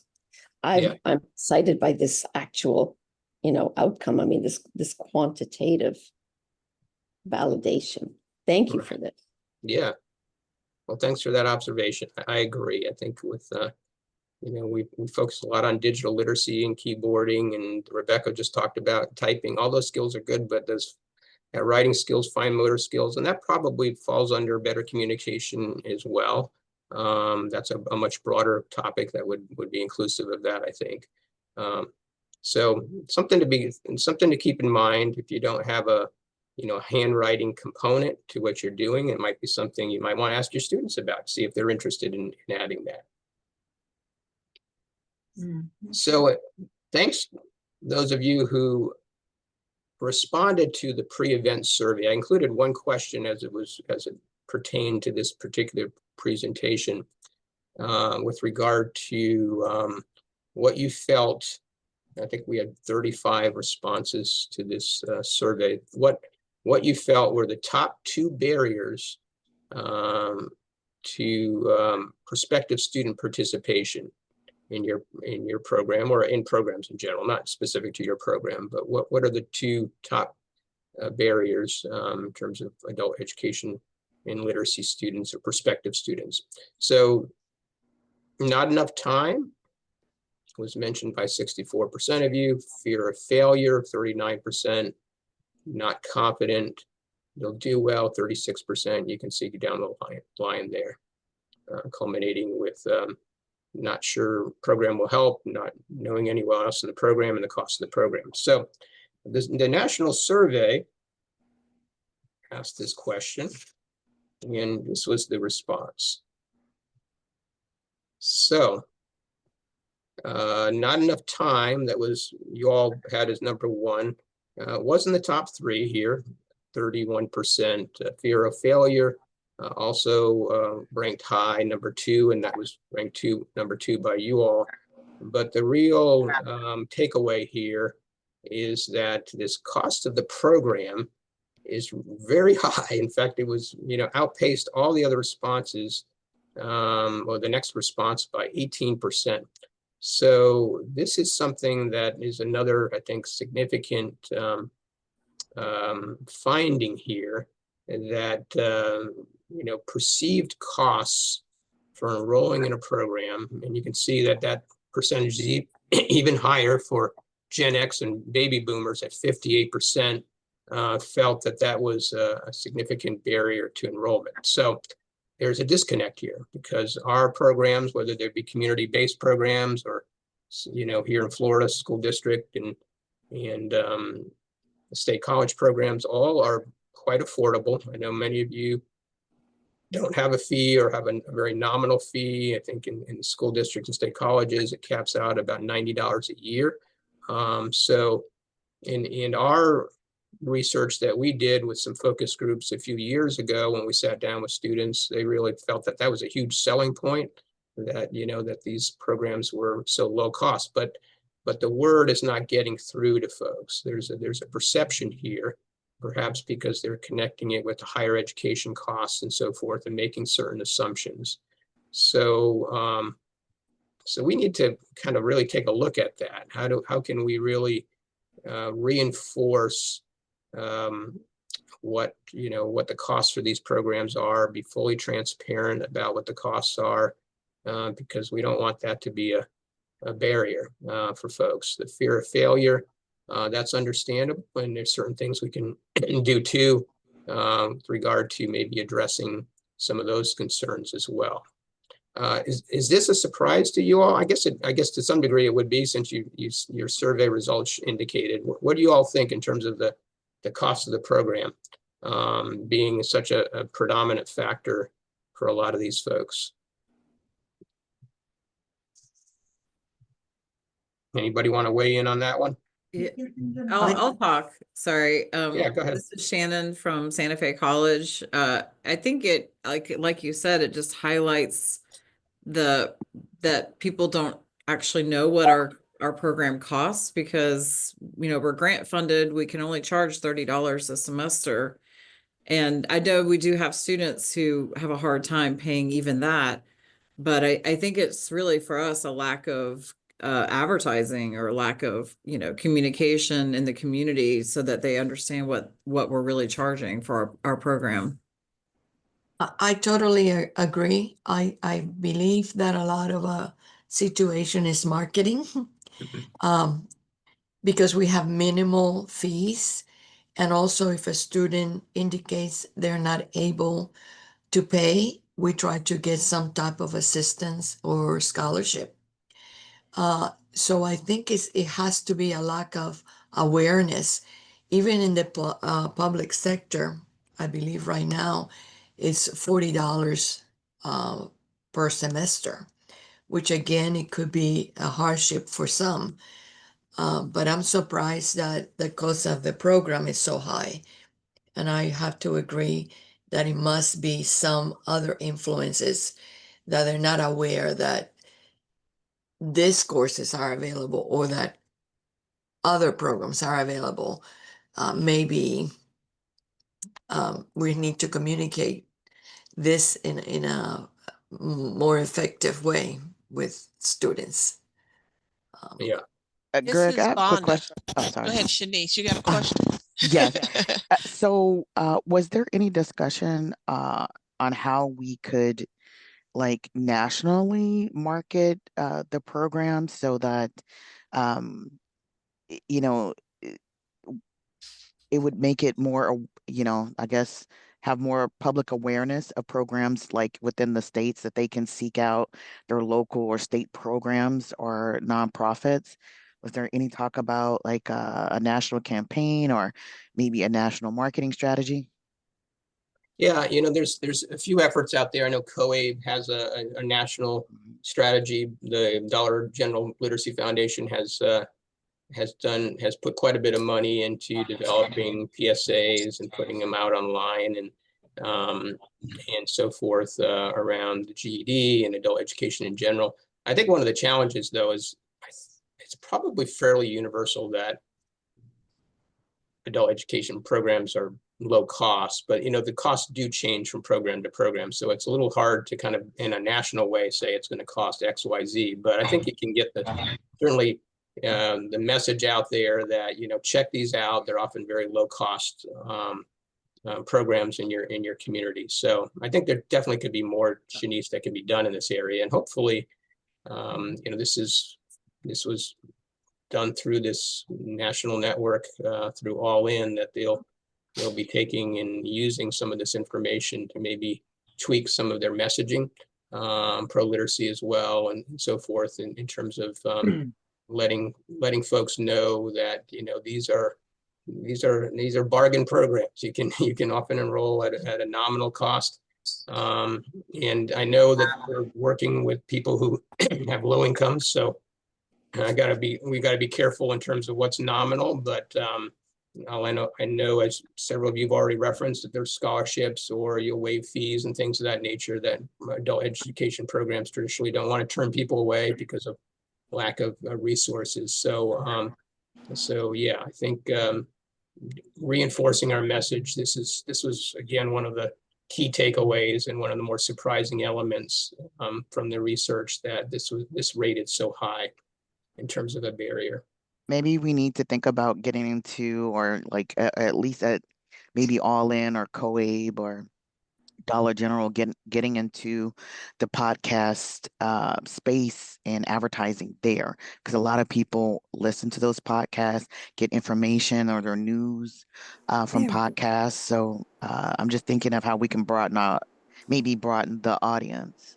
Right. And then those people would also possibly know people as well, so they could spread the word. I think that goes into almost the idea of thought leadership. Is the more that we can share that insight and almost borrow credibility sometimes from those organizations or media outlets and things like that to kind of get the word out and show those programs, that it's a very powerful tool and resource as well to share and just to show that passion, and can hopefully, break some of those barriers.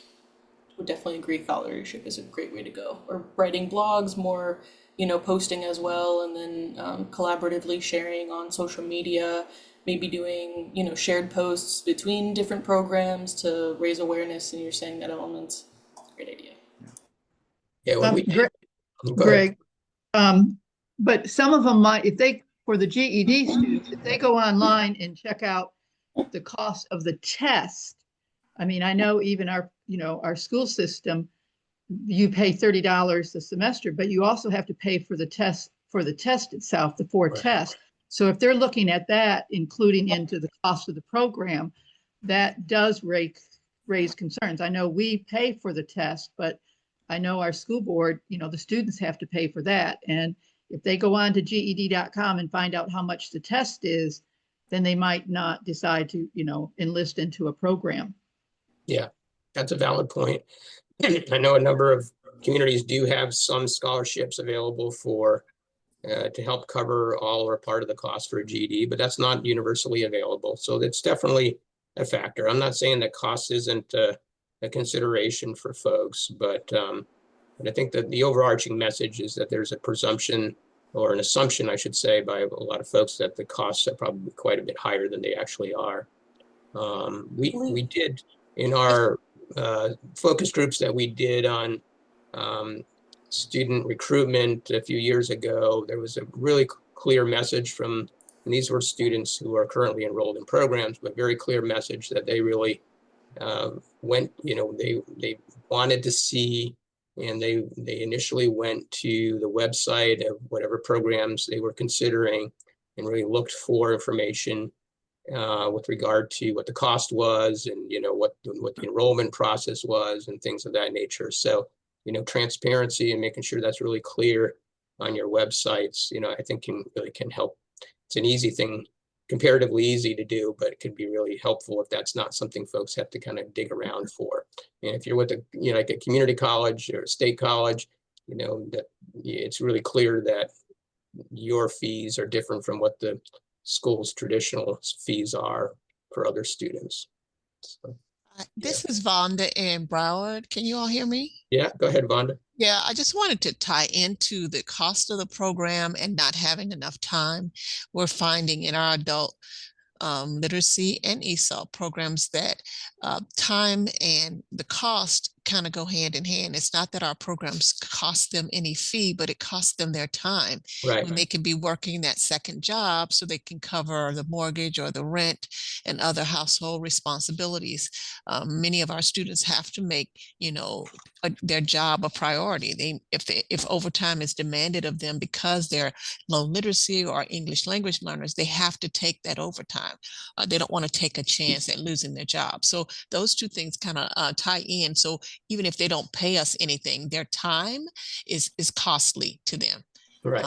As in, you know, they could be working part-time, or they can be doing some overtime or another job or something of that sort. And we find that many of our students, especially in our adult literacy classes who have the lowest literacy, they have more than one job. They have several jobs that they're working. Right. That's an excellent point.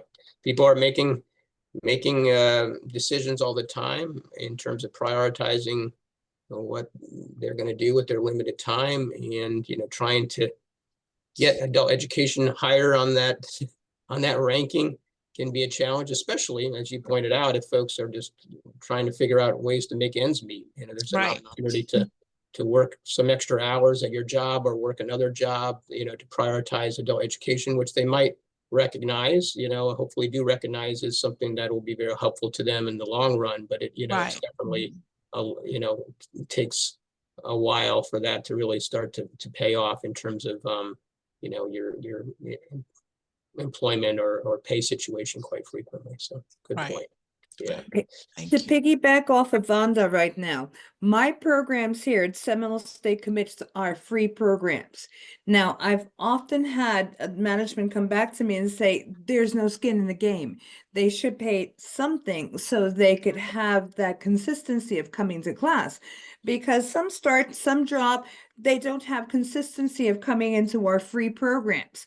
Now, the issue here is that many say, well, I have babysitting issues. I have to pay a babysitter to stay at home so I can come to class, or I don't have enough money to buy the supplies, or I don't have transportation. And as Vonda said, work is a big issue here. I'd rather work, make money, than sit in a class.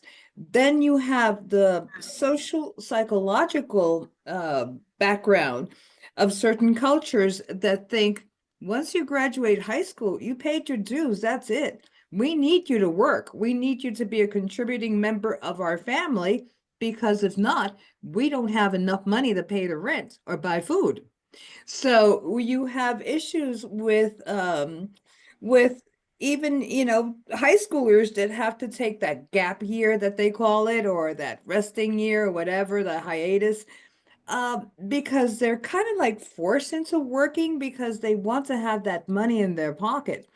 But at the end of the day, I try, if you want to use the word selling, I try to convey the idea that they need to have an education so they can make more money and they can be at a higher skill rate, and they could be more, get the money, get more money in their pocket at the end of the day. But it is, it's not only the cost of the school or the class itself, is the cost involved in coming to school.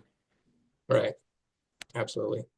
And the legislature, a number of years back, that skin in the game was part of why they added some fees to that. But all good points. And this, this 28% said it's difficult to get to class. That's ultimately probably a transportation thing for a lot of folks. So there definitely are other barriers that folks are dealing with. And, helping them to figure out how to address some of those barriers, as well as their confidence level. You see that at 24%, that, that they're, we have a lot of students who didn't do well first time or second time around as they pursued their education. So, there's certain concerns, that they're going to get in and not do well, fear of failure and so forth. So all things that are definitely factors we need to address.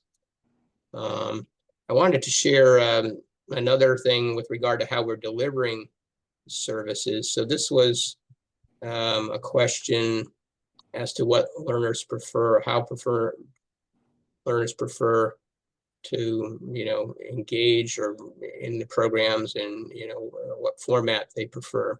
So this was a little surprising to me as well, that, learning sort of more of in a traditional mode with with a teacher or tutor at a specific time in person was at 24% as sort of the primary interest. Now folks who have learning differences in parents were a little bit higher than that, so that bodes a little bit better for maybe like family literacy programs and whatnot. Learning by themselves on their own time was the highest of the three, particularly in rural areas, and folks who already have a high school diploma. And then 37% were those who were interested in more of a hybrid model of a mix of learning with a teacher and in their own time. So maybe this is part of it too, and that we need to kind of look at how we deliver services. And I know a number of you are offering online virtual classes and other kinds of online opportunities, but but maybe if we want to meet prospective students where they are, building out more of an online delivery system might help us to draw more people in. Anybody want to speak to this? Was this a surprise to anybody here in terms of the To online me, piece? it's not too surprising. I mean, maybe it's more anecdotal than statistical, but I think it depends on exactly what it is the student is trying to learn. If it's like for instance, if we have an adult basic literacy person, it's, in my opinion, it's almost always got to be in person, because it's not going to happen if it's not in person. The GED is a mix, and the ESOL is also a mix. Those percentages are pretty close in those two other categories. Yeah. So I do think it all depends. If it's the 50% rural and 47% high school diploma, what would those kinds of people fall into as far as what are they learning? Yeah, I'm not quite sure exactly what the data is showing us with regard to this, Joe. I'm assuming that it maybe is skewing a bit higher with rural because it's just harder for them Far to get away, to right. places, that they. And then the other thing I wanted to mention is like, because we do citizenship also, and that one is for sure a mix, because that's when you're initially doing it, it definitely helps to have the tutor. But once the person is really motivated, they can certainly do stuff online. It's not necessary to have it, every week or twice a week or something. Right. Well, you make an excellent point. And I bet if you did look at the data and, maybe they could go in and take a look at this data, that if for those who are at the lower level, that might skew a bit higher with regard to those who want to meet in person. It also doesn't tell us if people do meet in person, whether they continue to have the same, if their reflections on what their preferred format change. So if you meet with a tutor, or if you're part of a class, does that change your outlook and say, well, this is really a good modality for me? Because Well, right. I mean, like we have for GED purposes, we have a lot of students that fall into these categories. But once they have success in, let's say, the easier subjects that they can handle, then they know that they can do things online and do it on their own. But in the beginning, it's kind of necessary to get into that pattern of having a tutor. That's at least my experience with our people.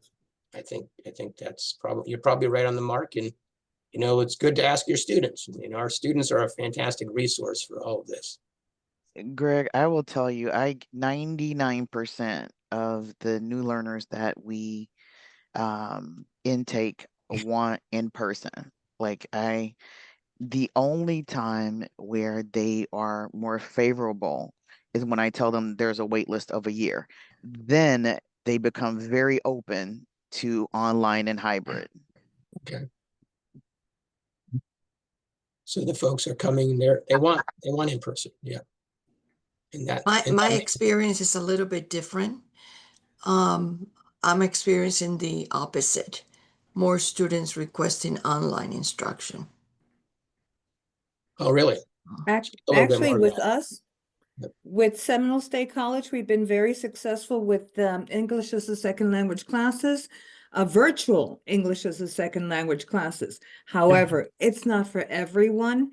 And I've noticed that some students that have attention problems that's not a good modality for them. But is it something that we could offer? Yes, it's something that will help them minimize any cost involved with coming to class, so that helps. I agree. The students that score in the very low levels, we encourage them to come in person, not online. We only do the low levels online if there's no other choice for them. But I agree. It should be in the high beginning or higher to be online. Okay, good. Well, this next slide it speaks to this as well. It's a little bit of a continuation, just kind of breaking it down a little bit. Preferred format classes that are online only versus mixed, and classes that are in person. And then they asked about the likelihood to attend in-person classes. And 40% of them said that they were always likely. 42% said sometimes likely to attend in-person classes, assuming that this was part of a hybrid program. So again, I think you're all making valid points, and the level of the student and the nature of the program, probably do drive a lot of this as well. And I just have a question. I know it wouldn't have been in this study as this was surveying learners, but is there research regarding the effectiveness of online versus in-person, particularly ESOL instruction? There's been quite a bit more. COVID was sort of a catalyst for folks doing some research on this. And, this hybrid learning approach can be quite effective with students. I mean, in part because you need to have the contact hours, right? I mean, if you're going to be really trying to move the needle with students, if you're only meeting a few hours a week, having them to be able to do stuff on their own through more of a self-study mode that's reinforced by the classes can, be a real plus in terms of sort of their contact hours and their instructional hours. So I don't have at my fingertips this data on that right now, but I know that the general trends show favorable that, this mixed or hybrid learning approach can be quite effective. Does anybody use, how many of you all use some sort of online component, having students work in a particular program, or set of programs in addition to, the learning that takes place in the classes or in their tutoring sessions? Has anybody had good success with that? Well, our online programs, we use the learning management system, which in addition to learning ESL, they also receive assignments and information about health literacy and financial literacy. So it's a very comprehensive course that they do have to have some type of training to use the learning management system. But even though they only meet with a tutor once a week, there are assignments that they have to complete every day in the learning management system. Okay, so they have assignments in the learning management system. So this that is are not correlated to the okay. units or lessons that they're doing. So they're not doing something sort of separate like Burlington or USA Learns. These are actual sort of more homework type assignments that are correlated to the specific lessons that they're learning in class. There are some students, because again, Burlington English, we use it on a limited basis because it is a cost. But so we do have Burlington English for those students that are either asking that they're going to be away for 2 or 3 weeks, or the teacher has requested additional support for that student. Okay. Interesting.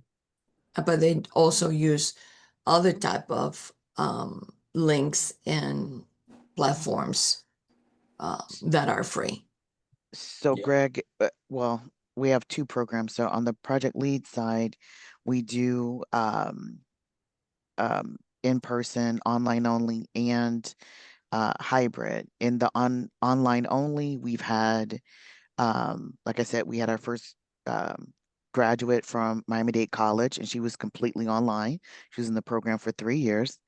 On the Adult Learning Academy, it's like 90% online, and we've had success with people getting their GEDs and their citizenship and learning, and it's actually more preferred online modality. We have low attendance when we offer in person with the Adult Learning Academy versus online. We have a higher attendance and a higher demand, and we do a survey every semester, and overwhelmingly 90% of these students want to continue online. Okay, that's good to know. So I'm hearing a differential based on level, and this study really didn't delve into that. It didn't really have the tools to do that.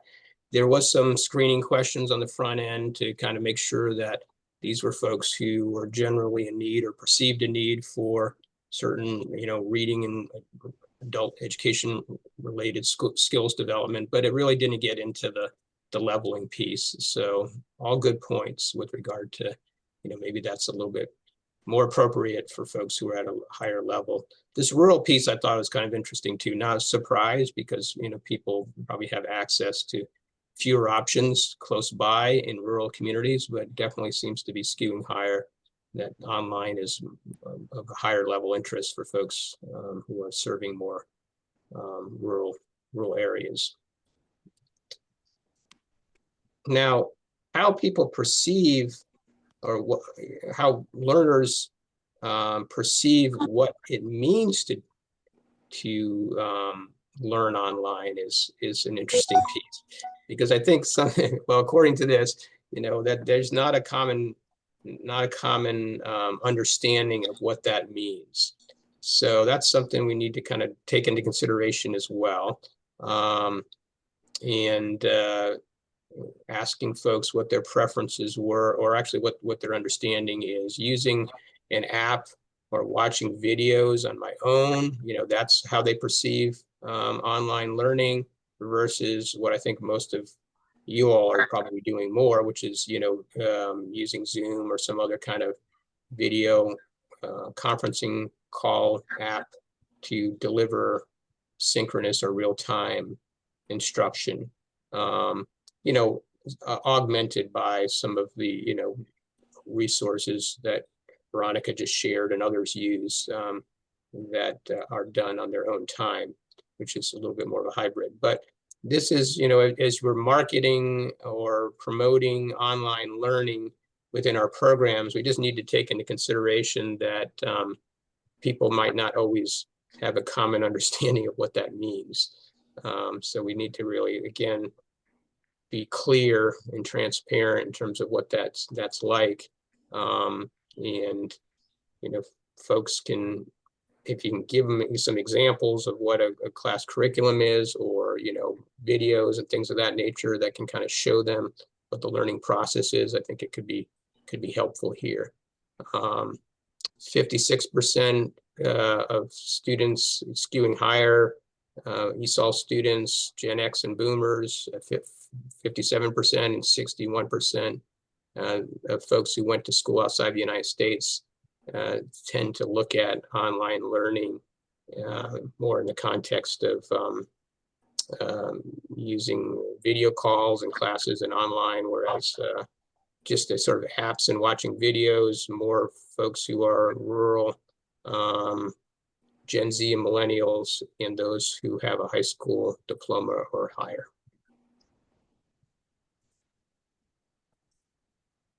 So one of the things that's important to really take a look at is key ways to motivate learners to enroll and improve their skills. And what comes through pretty loud and clear on this slide, I think, is that people-driven strategies really resonate with students. So hearing stories from people either similar or different, with different backgrounds than them, was a huge motivator. 63% overall, 70% for ESL students. Encouragement from family and friends. Hearing stories from people with similar backgrounds. There's a kind of a little bit of a distinction there, I guess, similar and those that may be similar or different. But those who have similar backgrounds to you, who have improved their skills, 43%. Joining a group of people who have improved their skills, hearing stories from people. So you can see that, that sort of those success stories, and I don't think this is probably new to many of us, but in terms of how do we really push out those success stories? Are we engaging? I'm a big believer that we have a tremendous resource within our programs with our own students, and to really be tapping those resources to have them help us, to help to inform our outreach efforts, our recruitment efforts, having literacy ambassadors, or having folks give feedback with regard to your recruitment and outreach materials. There's just lots of different ways that students can be engaged in this. But the bottom line here is that, those stories really can motivate folks in a big way. And, maybe we're not doing that quite as well as we could or should. Are there some examples that you all have in terms of your recruitment efforts where you've been able to use some of your adult learners to highlight their successes, or to help with your outreach efforts? Well, Greg, your conference, I think, is a perfect example. That whole when they can all read their published stories, yeah, that has an unbelievable effect on, I think, everybody, the tutors, the students, the programs, everybody. And then I'm a big, I mean, this statistic is exactly how I feel. Success stories are probably the most important thing as far as I'm concerned. So Instagram and social media and all those kinds of things, it borders on, oh God, I got another Instagram from Learn to Read. But the bottom line is that's really what makes people respond, at least in my experience. Yeah, and you all do a great job with that, Joe. I mean, do you get a good pickup on, your average posting to Instagram? Can you give us a little insight? Because I know you do quite a bit of that. Yeah, I mean, it varies, but thank you for that. In fact, I think maybe it was 2 years ago, or a year ago, I should say, not this conference, but the last one. I think you had seen our student Mary Floyd's story, and then you asked me if she would be able to read in front of the opening session. I said, of course. And that, I think we had like 1,500 views of that just by putting that on Instagram. Okay. Well, she Yeah. did such a wonderful job, She and really did. And then yeah. thank you for giving her the opportunity. But that to me is priceless, because then, not only with FLC, but a lot of other organizations, a lot of individuals, they love seeing that. And I'll just tell one other quick story, because we're in a position where we can kind of do what we want to do. It's nice to be independent. We have a church group that's pretty well off, pretty affluent here in Ponte Vedra and Volano Beach. And they asked me, hey, can you have 2 or 3 readers come and do the readings at the church service some weekend? And we did. And it's enormous when they see that, hey, these donations actually do make a difference with these people's lives. So little things like that. That's a neat idea. And I know that Mary was also part of and this is a resource that we have here in Florida, the Your Way campaign that's sponsored through the Florida Department of Education. And she was one of the featured students on that, I believe, right? Absolutely. Yeah, no. And in fact, you guys, I think on your own website or social media, you have that. Yeah, great we have that interview as well. Yeah, yeah. So thank you. So there's some good models out there if you're looking to sort of build up your inventory of materials, as well as sort of your outreach efforts, using video more often. I think we need to start doing more on the video front. I know, Joe, do you see, let me just ask you one more question. I mean, you do a lot on the video. Do you feel that you get a better response to that than if you have something that's more of a stagnant kind of thing? Well, yeah, I think, to coin a phrase, a picture says 1,000 words. Right. So videos are pretty powerful. And, but I wouldn't poo-poo the whole publishing somebody's story, because I got to tell you, we have a tutor who pretty much guarantees 3 or 4 people every year, but that has now turned into several other people saying, hey, how do I get in that book? So all those types of things work. Yeah. And the essay book can be a good resource. A lot of programs around the state will use that, because you can pull out stories from those books that are potential motivators for other students, and kind of build those into your lessons, so that folks hear from students through their writings in terms of their stories and their journey, their educational journey. And if you literally can show somebody a video either on social media or just you have it to have them see it, they see people who've become citizens. They see people who've learned to read. They've seen people who've passed their GED. I mean, seeing is believing. There's no doubt about it. Absolutely. Greg, I'd like to add something to the Sure. using the essay books. For years, we have used the essay books with our students, and we distribute them when we have our appreciation day for our volunteers and our students. And we give 1 book per family for those people who show up at our events. And we always have someone read at these events, and it is so inspiring. And they often bring people with them that end up being our students when these events are really good to build a community of learners. And the essay book has been such a tool, a great tool. And we appreciate, excuse me, dog, I'm sorry. Thank you.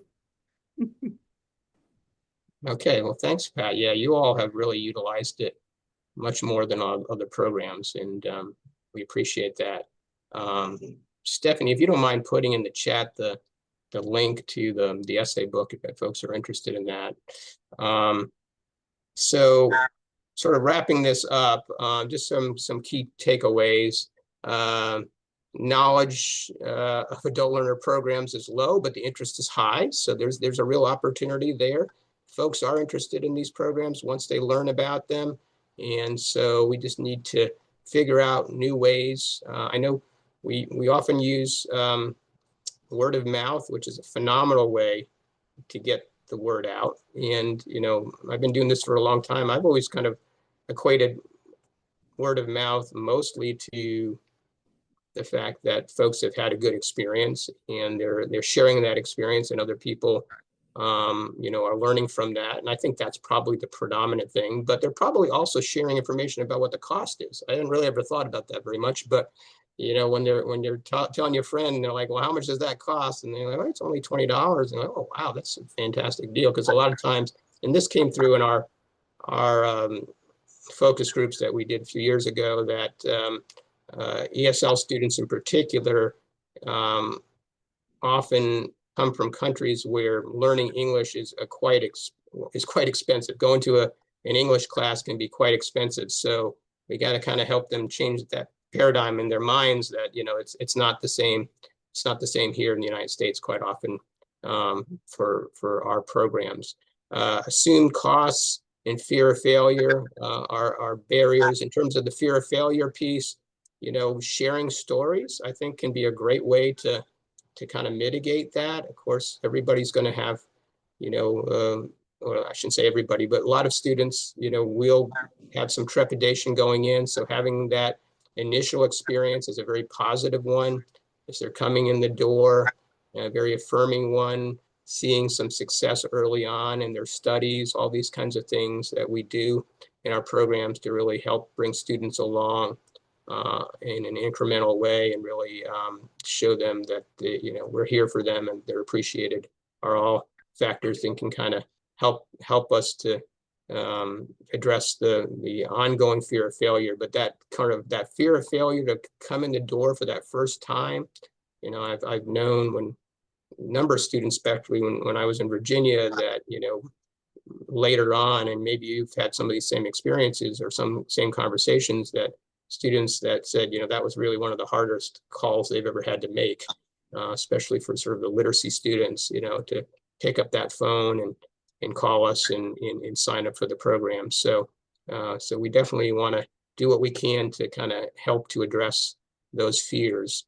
Adults with low literacy skill seek confidence, self-confidence. So that's sort of the other part of the flip side of that coin, that, you know, building self-confidence is a huge part of it. You know, we always are focused on skills development, and that's of course a big part of it too. But that self-confidence piece, and, you know, being aware of that as a huge motivator for folks is very important.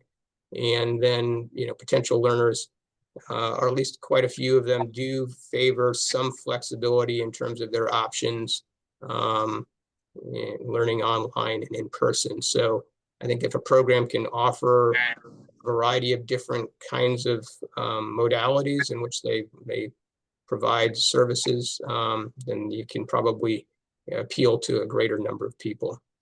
So with that, we'll go ahead and share these slides. These are the two studies that we are referencing. Actually, this is the one study I'm referencing here.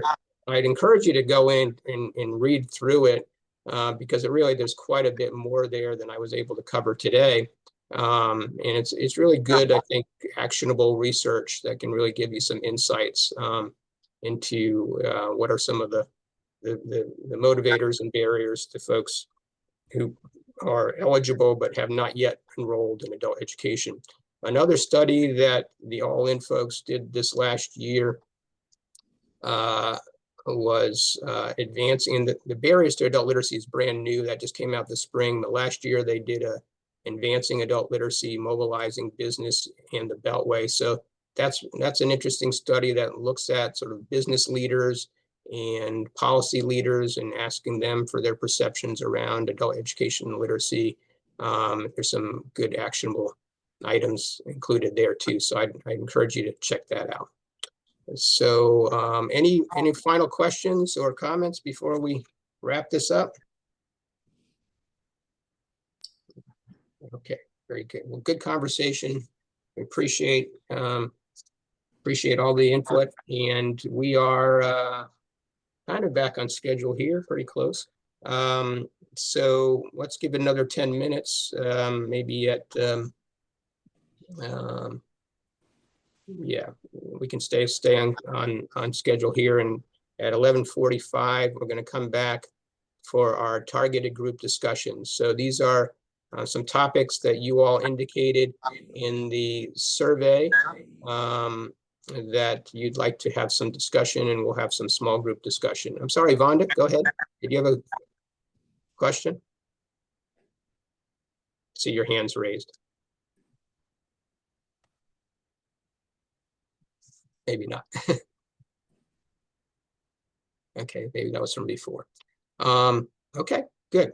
So let's come back in 10 minutes and we'll walk you through the process for that. So see you at 11:45. Thanks.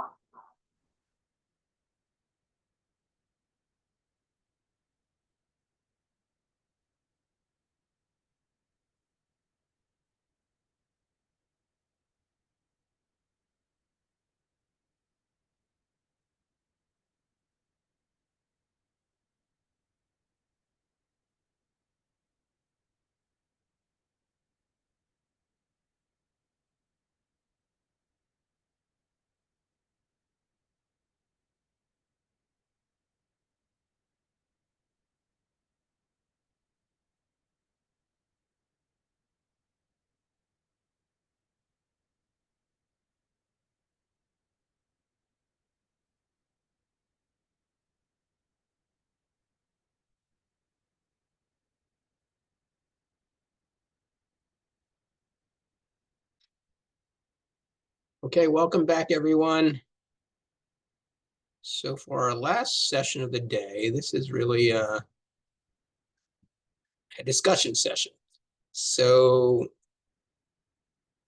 thank you to those of you who responded to our pre-event survey. If you recall, we did ask if you could prioritize a number of different topics with regard to what you'd be interested in talking with your colleagues about in some small group discussions. And these are the 4 items that kind of came to the top of the list.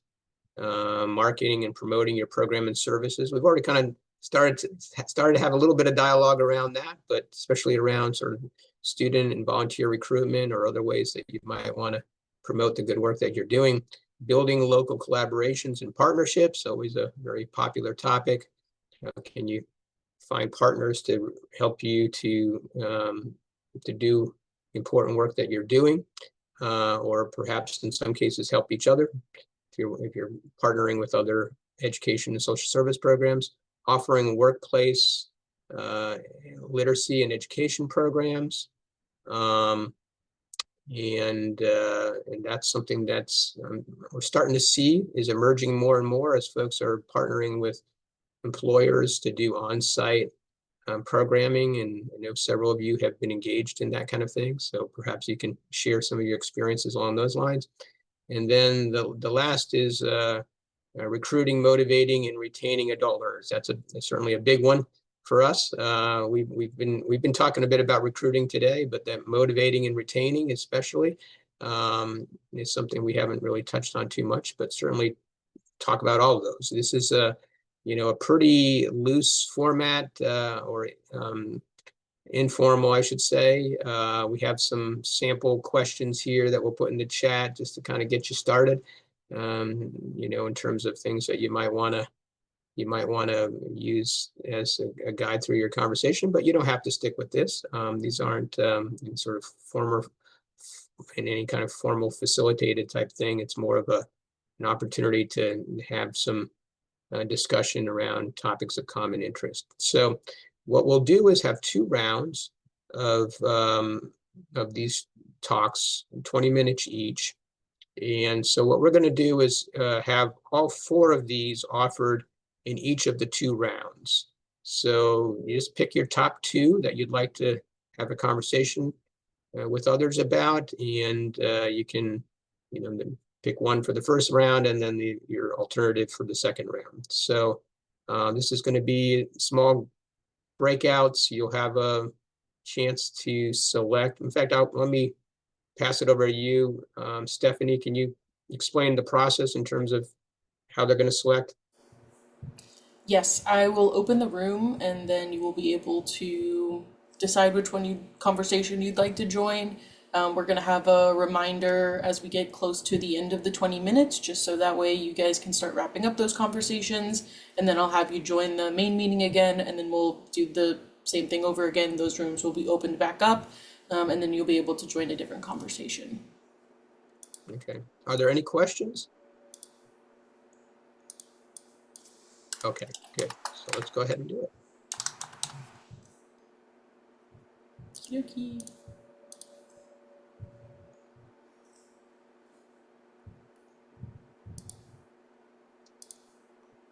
So there's a little thing on the bottom there, join a breakout room. You just got to click on that.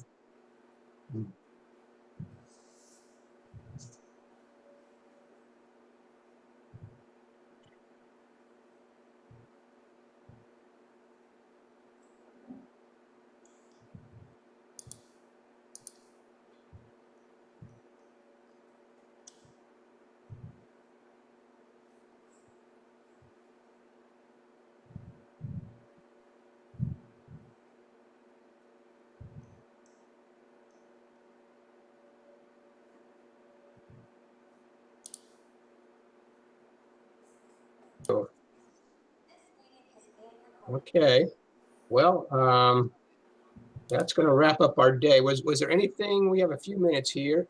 If anybody had anything they'd like to share from any of the discussions, any takeaways that you feel might be of interest to others? My takeaway, Greg, is that I love this type of engagement, because you realize everyone is having the same struggles. You're not in it alone. We're in it together, right? Absolutely. Yeah. And I think the group discussions, especially, they spark ideas about what you want to do, even though time is limited with everybody, I know, but it sparks ideas about what you want to do and what you want to do differently, because you hear about what other people are doing, Absolutely. Yeah. Greg, I really like the networking opportunities. Like, I know I want to meet with Susan Bergstrom soon because she's doing a family literacy program and I want to do it better. Okay, good. She had great ideas. Thanks a lot. Yeah, I'm sure. Well, Susan is a force in nature. You here still, Susan? There she is. Yeah. I just heard that you negotiated a heck of a software deal, or what's the name of the program? The online tutoring program? Oh. You're Thompson muted. selling secrets outside of the class. Yeah. Yes, we did. Yeah, that's you want to just share for a minute what that program's about? I had not heard of it. It's an on-demand tutoring program. Is that right? It's actually it's 24/7 online classes for language learners, and it's classes. Okay. It's a company in Germany. You can also get one-on-one. It's quite costly. Okay. It's an online company by the name Speaks, SPEEXX. I'll put it in the chat. They're bigger in Europe and Latin America than they are in the United States. We actually, ironically, we learned about them from Goodwill. We used to actually teach ESOL classes at Goodwill for years. And a few years ago, they did not renew their contract with us, and they went with Speaks. That's how I learned of them. Oh, So okay. last year, when we all faced that tsunami of demand for online classes, we couldn't meet it. And I think we turned 100 people or more away in 3 months. And it was unlike anything we have seen. So we were looking for alternatives to meet the demand. So we reached out to Speaks and we talked to Goodwill also about their experience. Goodwill has now expanded that across Goodwill in Florida. And we started off with having 2 of our bilingual staff members go through it so they experienced what it was like. One of the things with the Literacy Council of Sarasota, I'm sure you all are like this, it's all about the experience, it's all about the quality. We don't do things just to check things off our to-do list. So they both really liked and they understood what we were looking for, and that was important. So we did a 3-month trial with 15 people. The lower number of seats you buy, the more expensive it is. So going into that was successful. So, and the demand is still there, not quite as high as it was last year. So going in the new fiscal year, actually, we are budgeting to increase the number of seats so that we can continue to meet that demand. So you feel it's quality. Yeah, and the classes are, there no more than 8 people in a class. What happens is a learner signs up, they do a self-assessment, and then Speaks does an assessment of that learner. And then they offer classes based on that level. And the learner chooses whatever topic they want to go in and learn about. So it's not a curriculum that you can control. That's one of the downsides, right? But they are learning based on something they're interested in, which is an upside. So, and they could be in a class with 7 other people from all over the world, different language, but they're all the same level. And classes are 45 minutes long. You can go to as many classes as you want. There is no limit. And it's and there's also daily tasks that they have to do. There's pronunciation work, and there's homework. Okay. So you're starting to see good results. You've had some students in early, honestly, okay. Greg, it's too early to tell. We had 15 people for 3 months. We had about 5 of those not meet the goals. You can set goals for how much you want your learners to do. We were subsidizing part of that cost during the pilot. So going forward, we won't need to because the cost has come down substantially because we negotiated a great deal. So we're optimistic, but I'm happy to share that in the future when I have more information that I feel more comfortable saying, yes, it's successful, or we have a few that are just going crazy on it and are progressing, and yeah. Well, good. Well, keep us posted on that. It sounds like something that, hearing it correctly, maybe a multi-program collaboration. I know you said, Michelle mentioned that they're involved with it now, but if you have several programs coming together, I guess you could maybe negotiate better pricing. I think that depends on Speaks. That was a conversation we had to have. Manatee Literacy Council is joining us for a specified number of seats. Okay. But we hold those seats. So, whatever organization they're working with owns those seats. So Greg, if you want to have a phone call, I'm happy to give you some negotiating skills. Not that I think you need them. But if you wanted to go in and negotiate for Florida, you might just get a heck of a deal. Yeah. Well, it'll be interesting to see how it works out. Maybe something like that down the line could be a possibility. So, okay. Anybody else have anything they want to share before we wrap up? Okay. Well, we're back here tomorrow morning at 9:30. We're going to be hearing from 5 of you all that have agreed to do a little sharing session on some program or initiative that you have going there. For those of you who are doing that, you know who you are. Please, if you can sign on at 9:15. So we'll just have you sign on a little bit early if you don't mind. And if you do have some kind of slides or anything you want to present, not required, but we'll just make sure that all is working okay. And in terms of the link, Stephanie, everybody has it's a different link than today, right? The Zoom link? No, it should be the same link, but I'll send another reminder out so that way it's fresh at the top of your email to sign in tomorrow. Okay. same link tomorrow, and you'll get a reminder. Okay. Any other questions before we adjourn? That everything we have seen on the PowerPoint for the presentations, yours and Rebecca's, will be available to us at Yes, some point? yes, Yeah, we'll I'd be like to posting share it with the those. literacy staff and the branches. Okay, Yeah. thank In you. I fact, appreciate what we that. can do is, well, tomorrow we'll just post them. We'll send them out email too, but tomorrow we can post them as part of the, we'll just add them to the chat as well. So please take a few moments though to complete the evaluation if you don't mind. We'd really appreciate that for today. We have one for today and one for tomorrow, and that link is in the chat. So very good. Look forward to seeing you tomorrow. All right. Take care, Thank everybody. you. Okay. Bye. Bye. Okay.